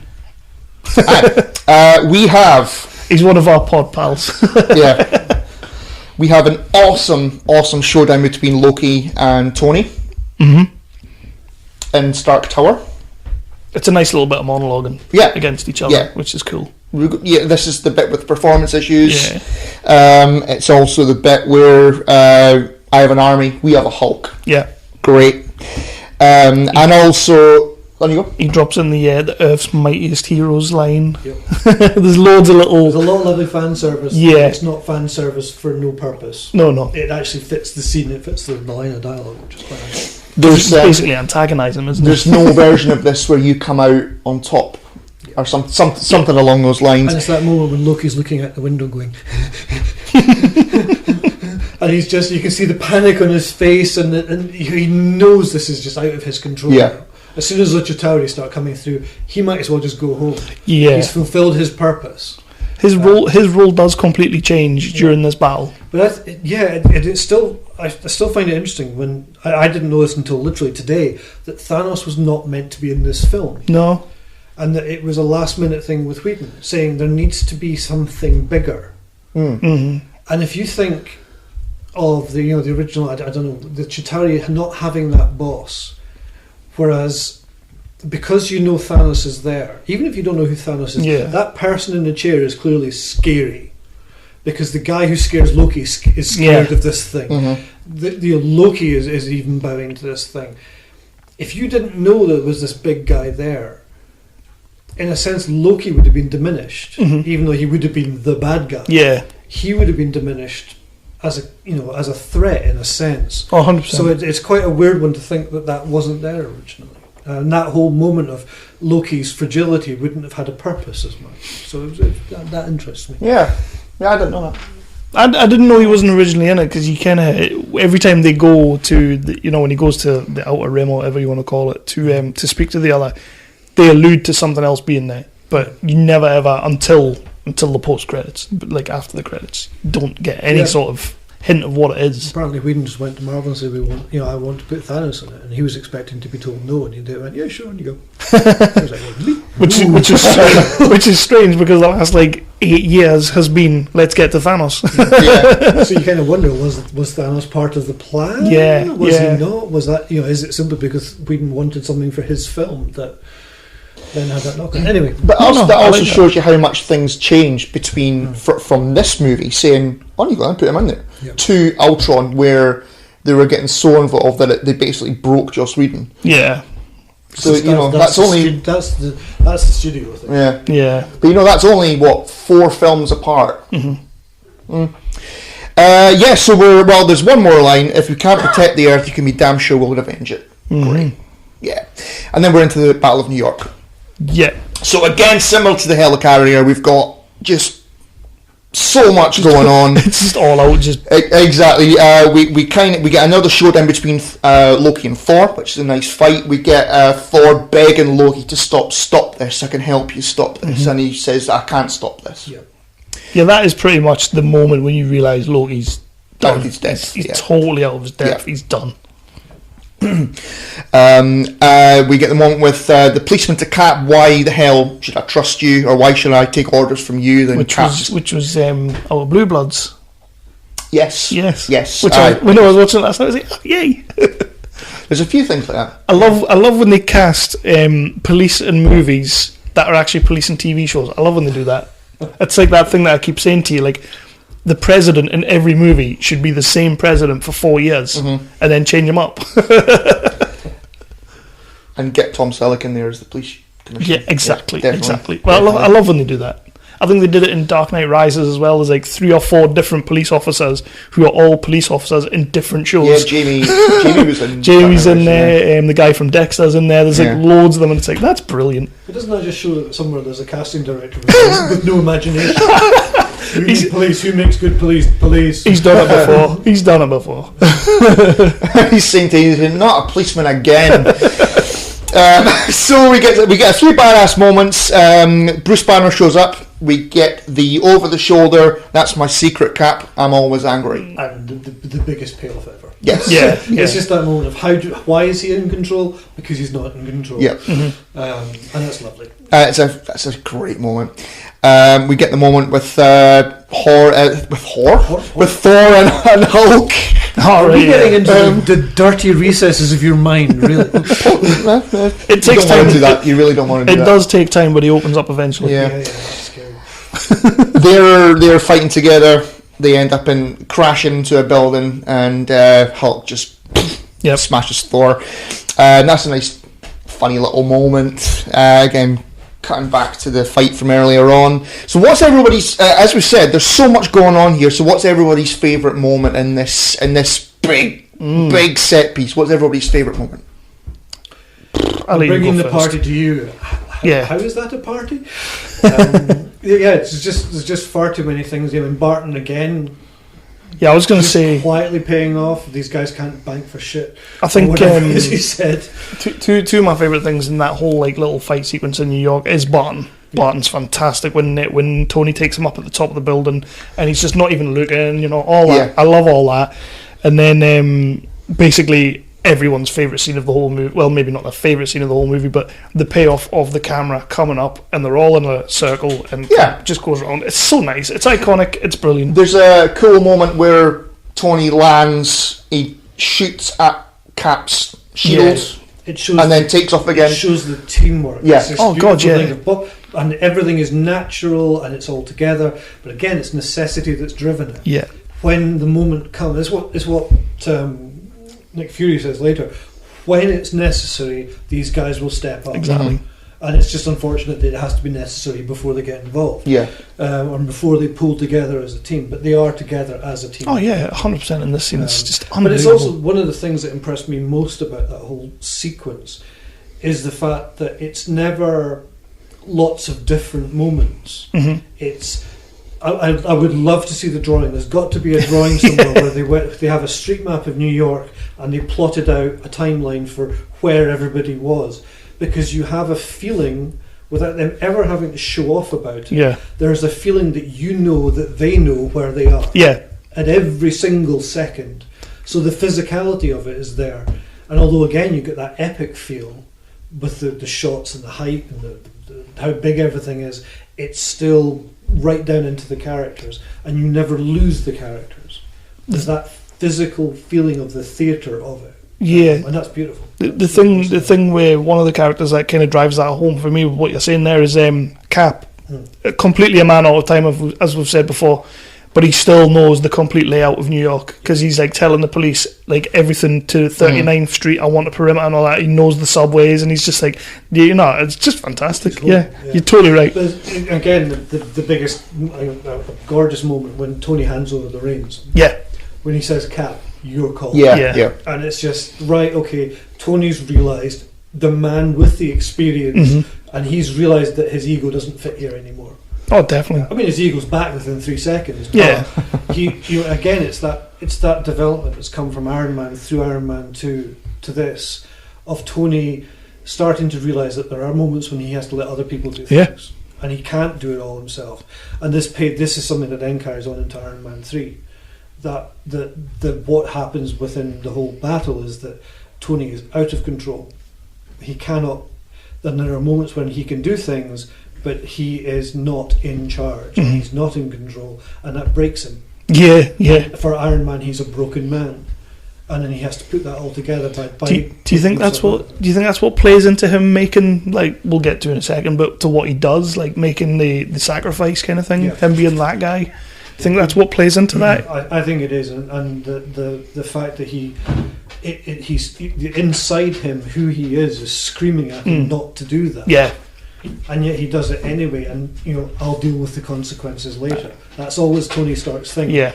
I'll do it and then see. It's the poking banner thing. It's that whole moment of, I'll just do it and I'll worry about it later. Yeah. And then all of a sudden he can't. He's having to do that, but not in a casual throwaway thing. It's, I have to get rid of this missile. I'll worry about what happens later afterwards. And then you see in Iron Man 3 that afterwards is his entire character has been rewritten. Is he a piping hot mess? Yeah, it's a piping hot mess. And it's beautiful. Iron Man 3 is beautiful from that point of view, from his character. Okay, cut it out. So as you suggested, Kev, the World Council have decided that the best course of action is to nuke New York, as you do. As you do. Why wouldn't you? I mean, come on. Yep. It's a shithole anyway. So well, we've mentioned what happens with Tony, but we've got the puny god moment. Oh, great! And my God, how fucking good is this? And the great thing about that scene is, having now seen Thor Ragnarok, it leads to the best line in Thor Ragnarok. Yeah. When he does the same thing for Thor, and he's like, "Yes, that's how it feels." Just a fantastic little line in Thor Ragnarok. But that scene's great. Like, what are you gonna do to me? I'm a god. It's just purely God. You vulgar creature. I think Loki's lines are all wonderful. He turns it up. I've said it a couple of times. Like, he absolutely turns it up for this movie. He's by far my favourite character in this movie. I think he puts in the best performance out of everyone. And I didn't know about the rope until today. That was something else. The rope. The rope? Hiddleston had a rope tied around his leg. All right, yeah. And they were going to pull it, but they didn't tell him when they were going to pull it, so he couldn't be ready for it. It's like firing off the shotgun behind set in The Exorcist. It's that thing of, it's going to happen, I don't know when, might as well just deliver the line, or Hans Gruber being Rickman being dropped but not knowing when he was going to get dropped, so it makes that better. Hiddleston not knowing when he was going to get the ground Yeah. pulled out from under him meant the whole line sold so much better. Yeah, I didn't know that again. Yeah. God, you have been doing your homework. I do. Yeah. Sometimes I even impress myself. I'm glad you did, because we don't. We just watch these. So Stark has flown the nuke up into the black hole kind of thing. By this point, Black Widow has she's got the spear and is going to shut down the portal to, stop the attack, stop the war, basically. So that's where we're at. So she does that, but just before the hole closes, Stark falls back down. There's a cool moment in that scene where Jarvis says, "Well, I tried to call Pepper." Yes. So he goes, "I think it's might as well." That's a nice little moment there. We get Hulk, who is Tony is fallen back down to Earth, and You're not going to talk about the giant space anus. the what? Giant space anus. The giant space. Just as it's closing, it's like It is a bit. it's a giant space butt. Anyway, It is a little bit. But I never noticed. I just yeah, took you will that. now. Yeah. I just took that as Whedon. Yeah. Okay. All right. Okay. He's an ass man, I guess. Yeah, must be. Yeah, I've never noticed that. I will now. Yeah. Sorry. Yeah. It's all you'll see now. Yeah. So Hulk catches Tony, saves his life. He goes back down to the ground, and it looks like Tony is dead. Then we get to the moment where Hulk screams. Which is cool. Tony goes, "What the hell is that?" That is a pretty cool. That's a An cool moment as improvised well. moment. It was improvised entirely by Mark Ruffalo. I did in motion read that, capture, shouting at Tony Stark. So Because that would wake you up. yeah, I can't believe that wasn't scripted because it's perfect. Yeah. But the fact that it was an improvised thing is just And it does scream. We've said it a lot, but it does scream Whedon. Yeah. Like it's one of those things that he definitely wrote which is that. funny, but he Yeah. didn't. It just kind of It's a makes you realise that on the set they've all been with this guy. They're all making this movie with him. They all know his And sensibilities. they know the other thing, then they're completely in their characters. Aye. They understand what their characters would Definitely. do. And there's no moment when one of them's made a decision and you've gone, that's the wrong one. No, It's very much that's what would happen kind of thing. Yeah, In this yeah. ridiculously strange fantasy world, this would be a thing. That's a cool moment, though. it is. It Yeah, is. lovely. And then, well, they say Tony wants to have shawarma, Yeah. which again I think is more of a Robert Downey Jr. line than a Joss Whedon line, but I'm not entirely But sure. But it was a Whedon thing based on a Buffy moment after the scene when Fred dies in Angel. I don't Right, I've okay. watched Angel. Apparently, at the end of that, the two guys were so knackered. The Denisoff and Amy Acker were so knackered that they just sat there. They went to get something to eat, and apparently they just sat there in absolute silence. Two actors just completely exhausted by what they'd just done. But the shawarma thing, apparently, I didn't listen to it. You actually see that shawarma place. Yeah, he After falls Iron in front Man of it. crashes down, having done his Jonah moment, Mhm. he crashes down in front of it. So he's seen it and gone, "Oh, let's go there." But yeah, again, the shawarma thing comes from Nicholas Brendan had been interviewed, but Exactly. apparently said to the guys at the interview, "So should we, do you want to get some shawarma?" So it was a roundabout Buffy reference. I think he said that at the Yeah, he SFW, did that. didn't He said that in the can't- panel. Didn't remember that. But before they do that, And they have that's to you, go Nicholas and- Brendan fan. Well, he's not coming on. I don't remember all the things, Kev. Before that, they've got one final thing to take care of, and that's Loki. Yeah, And which is a badass scene. that's a cool little scene. It's a comic book splash page. yeah. It's a double page splash. Yeah, It's kind of like the big wank job at the end of the movie. It's a bit cheesy, but Yeah. it fits. It Everybody- does. Yeah. you get Loki saying, "If you don't mind, I'll have that drink now." Yeah. Again, it's Because cool. the Avengers have just saved Loki. As Yes. much as everybody else, they've stopped Loki from being dismissed by Thanos in the face. So yeah, they've saved Loki, which is it's the weirdest thing about it. Is the biggest save they make is of the person who caused them all the problems in the first place. And he's very happy for it. He is. Although you can't tell it 'cause in a moment he's wearing a Hannibal Lecter mask. He looks good in it though, to be fair. So that's the end of our movie. We've got the Avengers all together. Thor and Loki are going back to Asgard. Loki in chains, which is where we pick up in Thor 2. Mm-hmm. And well, we've got the Avengers basically going their own, their separate ways. Tony going into Iron Man 3, and Cap and Scarlet doing their thing. Yeah. Scarlet, Black Widow. Yeah. Yeah. So, and then we get the very end of the movie is again Nick Fury speaking to the World Council. Yeah. And they say, what will you do if this happens or this happens? And Nick Fury says, well, they'll come back together. The buds. Yeah. They're all mates now. Yeah, they're buds. Yeah. I that scene when they're all standing around and Thor does the light thing to take Loki away. I've been there. Have you? When me and Lindsay went to New York, it's in Central Park. There's like a bridge, and the guy who was taking us around on the horse and cart, he's turned around, he's like, "You seen the Avengers?" I was like, "Yeah." He goes, and he let me get out and go and stand in it. And Sweet. I didn't have a big hammer. You tourist. It was good though, because he was like, "There's like we went kind of a really mom and pops one, because a lot of them like they just like didn't look great." So like they would take about 20 different people in like an hour, whereas these guys like they really took care of the horses. It was like a father and son duo. And as soon as we got in the cab and all that, well, the carriage, we went into Central Park, and the first thing he said, like he turned on to me and he goes, "You a movie fan?" And I was like, "Oh yeah, yeah." And he looked at Lindsay, he's like, "Movie fan?" She's like, "Yeah." And he goes, "I'll show you everything." So it was like going around, and he goes, "Independence Day, the scene with the chessboard." I was like, "Yeah, that's that." The crazy pigeon lady in Home Alone down there. I was like, "Oh, this is amazing." The only one was there was a hotel on the outside, and as soon as he saw it, it's Devil's Advocate. Like the penthouse. Yeah. It's Devil's Advocate Hotel, and I was like, "Cool. Is that Milton's hotel?" And he's like, "Oh yeah." It was cool though. I was a tourist that day. Everyone has to do that occasionally. But it was pretty cool standing where they all. Yeah. And it's going to be so much easier because with the next Avengers film, it's going to be all the Edinburgh settings. You can just go up the road and it'll save you quite a bit of money. I don't have to do a 10,000-mile round trip. And wasn't it? Was it St Abs they did this? Yeah, they did a little bit. Calling St Abs, I'm sure. St Abs. Mm-hmm. They filmed a bar scene or something like that in St Abs. Yeah.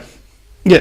So Avengers. That's Avengers. Well, so we've got 2 after credit scenes. We've got I think is it the first one is Thanos or is it the second one? The first one.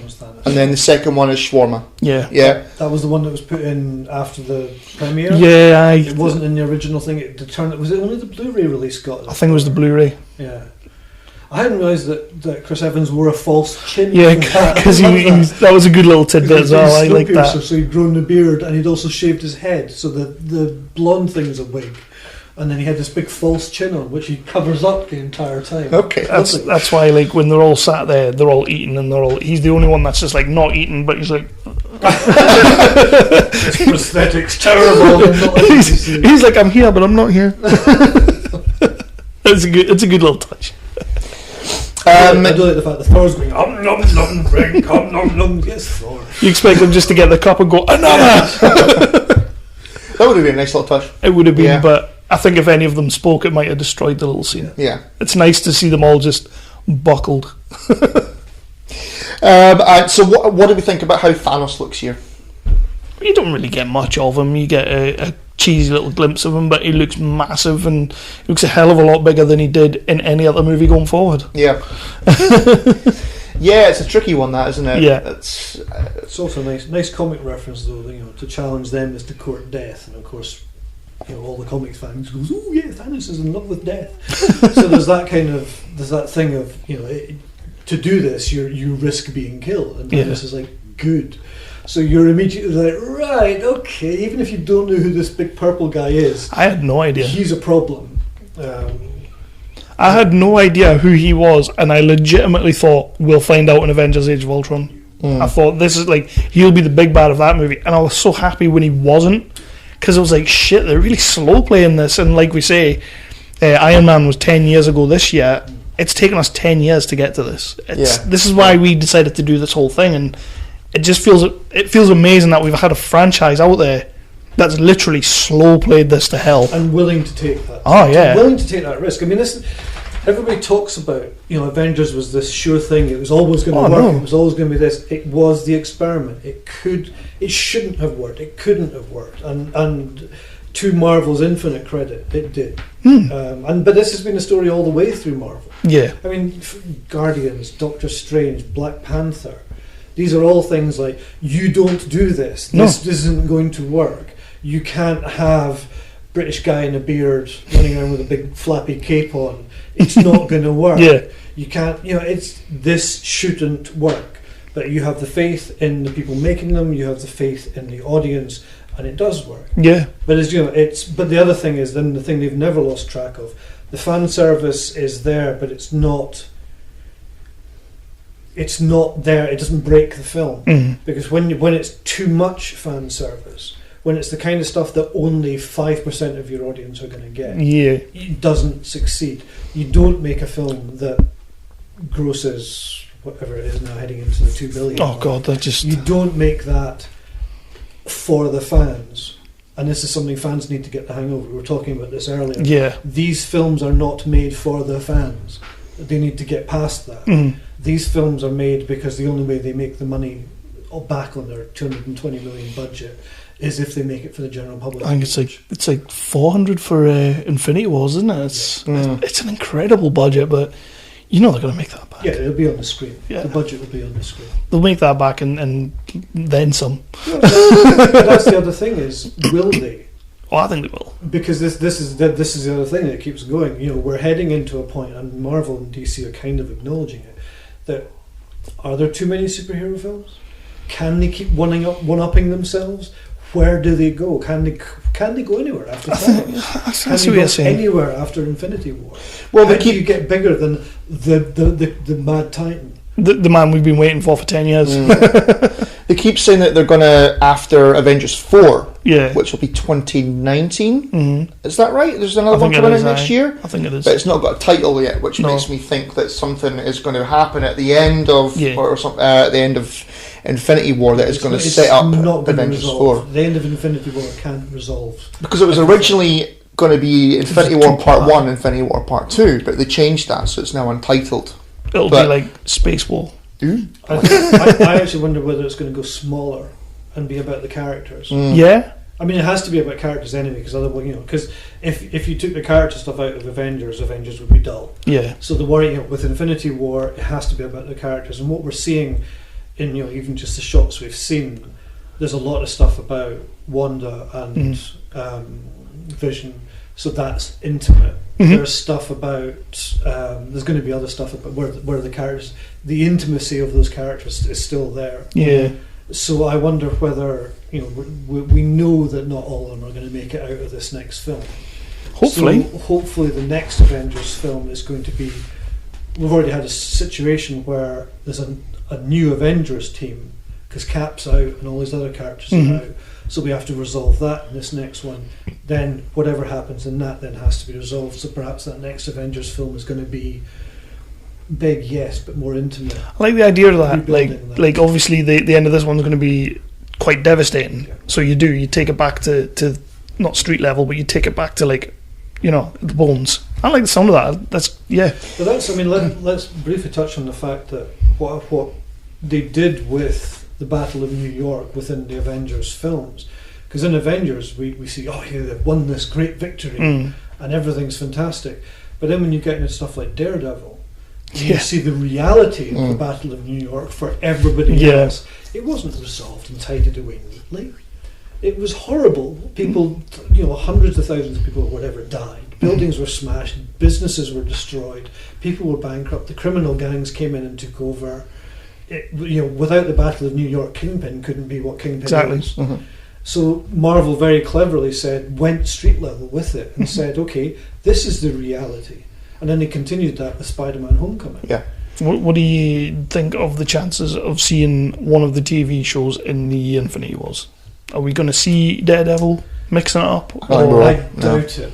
I saw There's too many characters already. Well, yeah, I was gonna say like we're on about character driven, but there's like 200 characters in Infinity War so far. I think Infinity War. You could throw in a cameo. You could throw Yeah. throw in a reference. Oh yeah, Daredevil's got Hell's Kitchen stitched up. We're fine.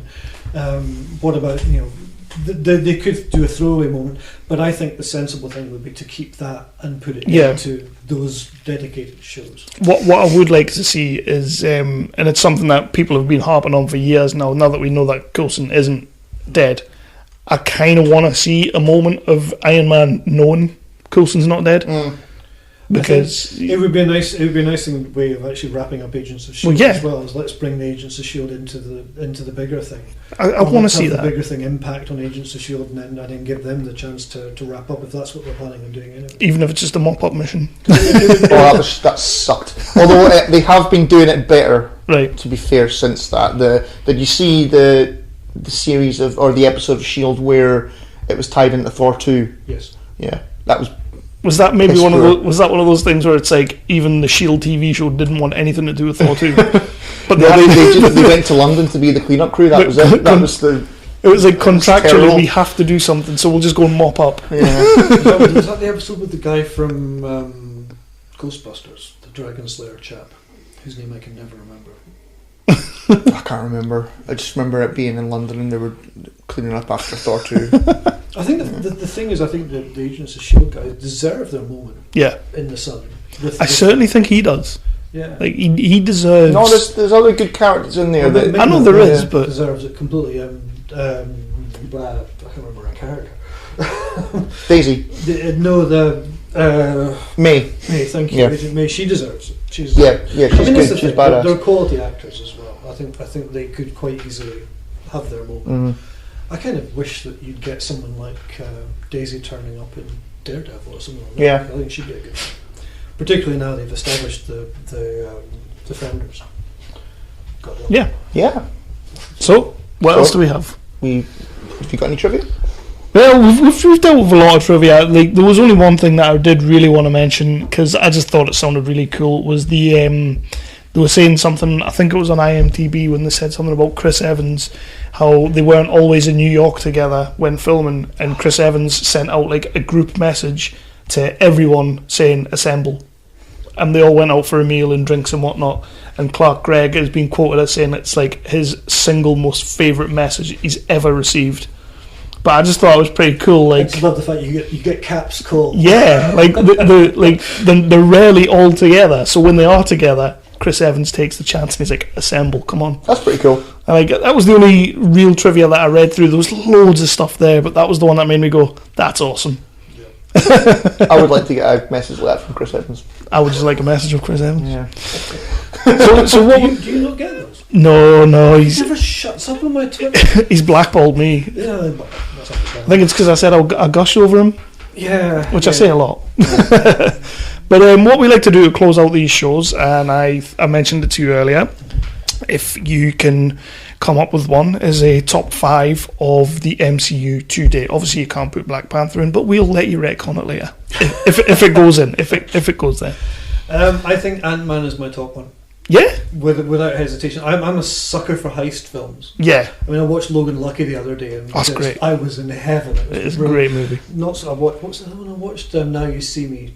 Not great. 1 and 2. Anything that relies too much on CGI to sell the heist obviously isn't going to work. Do you mean like The Card?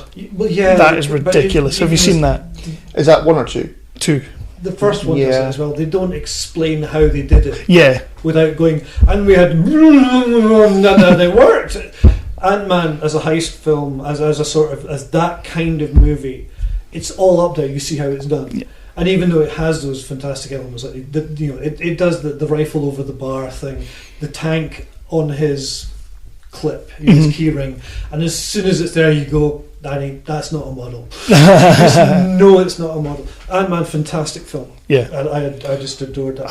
How amazing is Michael Pena in that movie? Yeah. All of He's the so whole good. Cast, the So whole good. cast. If he's not in Ant-Man and the Wasp, they've done something. He is, yeah. The trailer came out the other day, and he's in the trailer like briefly, but he's there. If he's not a major character in that, then somebody has made a mistake. They fucked up if he's not. Yeah, he's fantastic. Him and the whole gang ground everything. But Paul Rudd as well grounds that film. We talk about the chances that they've taken, and that was my biggest fear going into any Marvel movie so far was Paul Rudd. Yeah. I don't know anything about Ant-Man, I didn't know anything about the story or anything like that, but all I kept thinking was Paul Rudd is going to be a superhero movie. What, the guy from Friends? Yeah, the guy from Friends, the guy who does all those Seth Rogen movies, and I'm like, don't get me wrong, I like him in those Seth Rogen movies, but he ain't a superhero for me. Yeah. And he absolutely smashed it. Stuff like the stuff he did with the kid wasn't schmaltzy. It felt really. There was points where you're like, right, this is a guy really trying. And as if you're a father, that thing of you would 100%. Do anything for your kid, it punches home. Doctor Strange is my next one. Yep, it's a completely mental film, and it's lovely and. To me, the theme music for that, it's not one you go away whistling, right? But it felt British. The I can see that. Music by the end of it felt like you've been watching one of those slightly weird 1970s things like The Prisoner or any of that kind of slightly off the wall British 70s series. It made it feel like that. But again, such a good supporting cast. Tilda Swinton, can't go wrong. Swinton, yeah. You might not have agreed. I didn't necessarily agree with the casting and all the rest of it, but put that behind you, move on. It's fantastic. Yeah. It really works. At the end of the day, it's Tilda Swinton, so shut up, If you kind of put the justified controversy to one side, it wasn't the best decision, but she did a fantastic job. It was very, very watchable. After that one, but the sort of the next three kind of all lumped together a bit. Avengers is probably there. I think I do like Cap and Winter Soldier. They're very, very different films, but they work together. I don't know if I could make a firm decision to say which one of those. Probably Winter Soldier. Mm-hmm. I think it's been a lot of love for Winter Soldier. Rightly so. Winter Soldier, it's been in everyone's top three so far. Yeah. I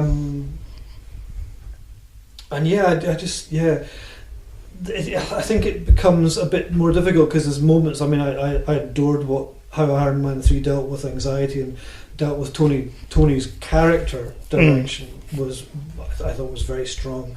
I thought his stuff in Iron Man 2 was very good. The rest of the film I could take or leave. I don't know if I could sort of say specifically. That's fine. It's quite an interesting one. That's cool. I would talk myself out of it continuously. My top two definitely Ant-Man at the top, and then definitely so far.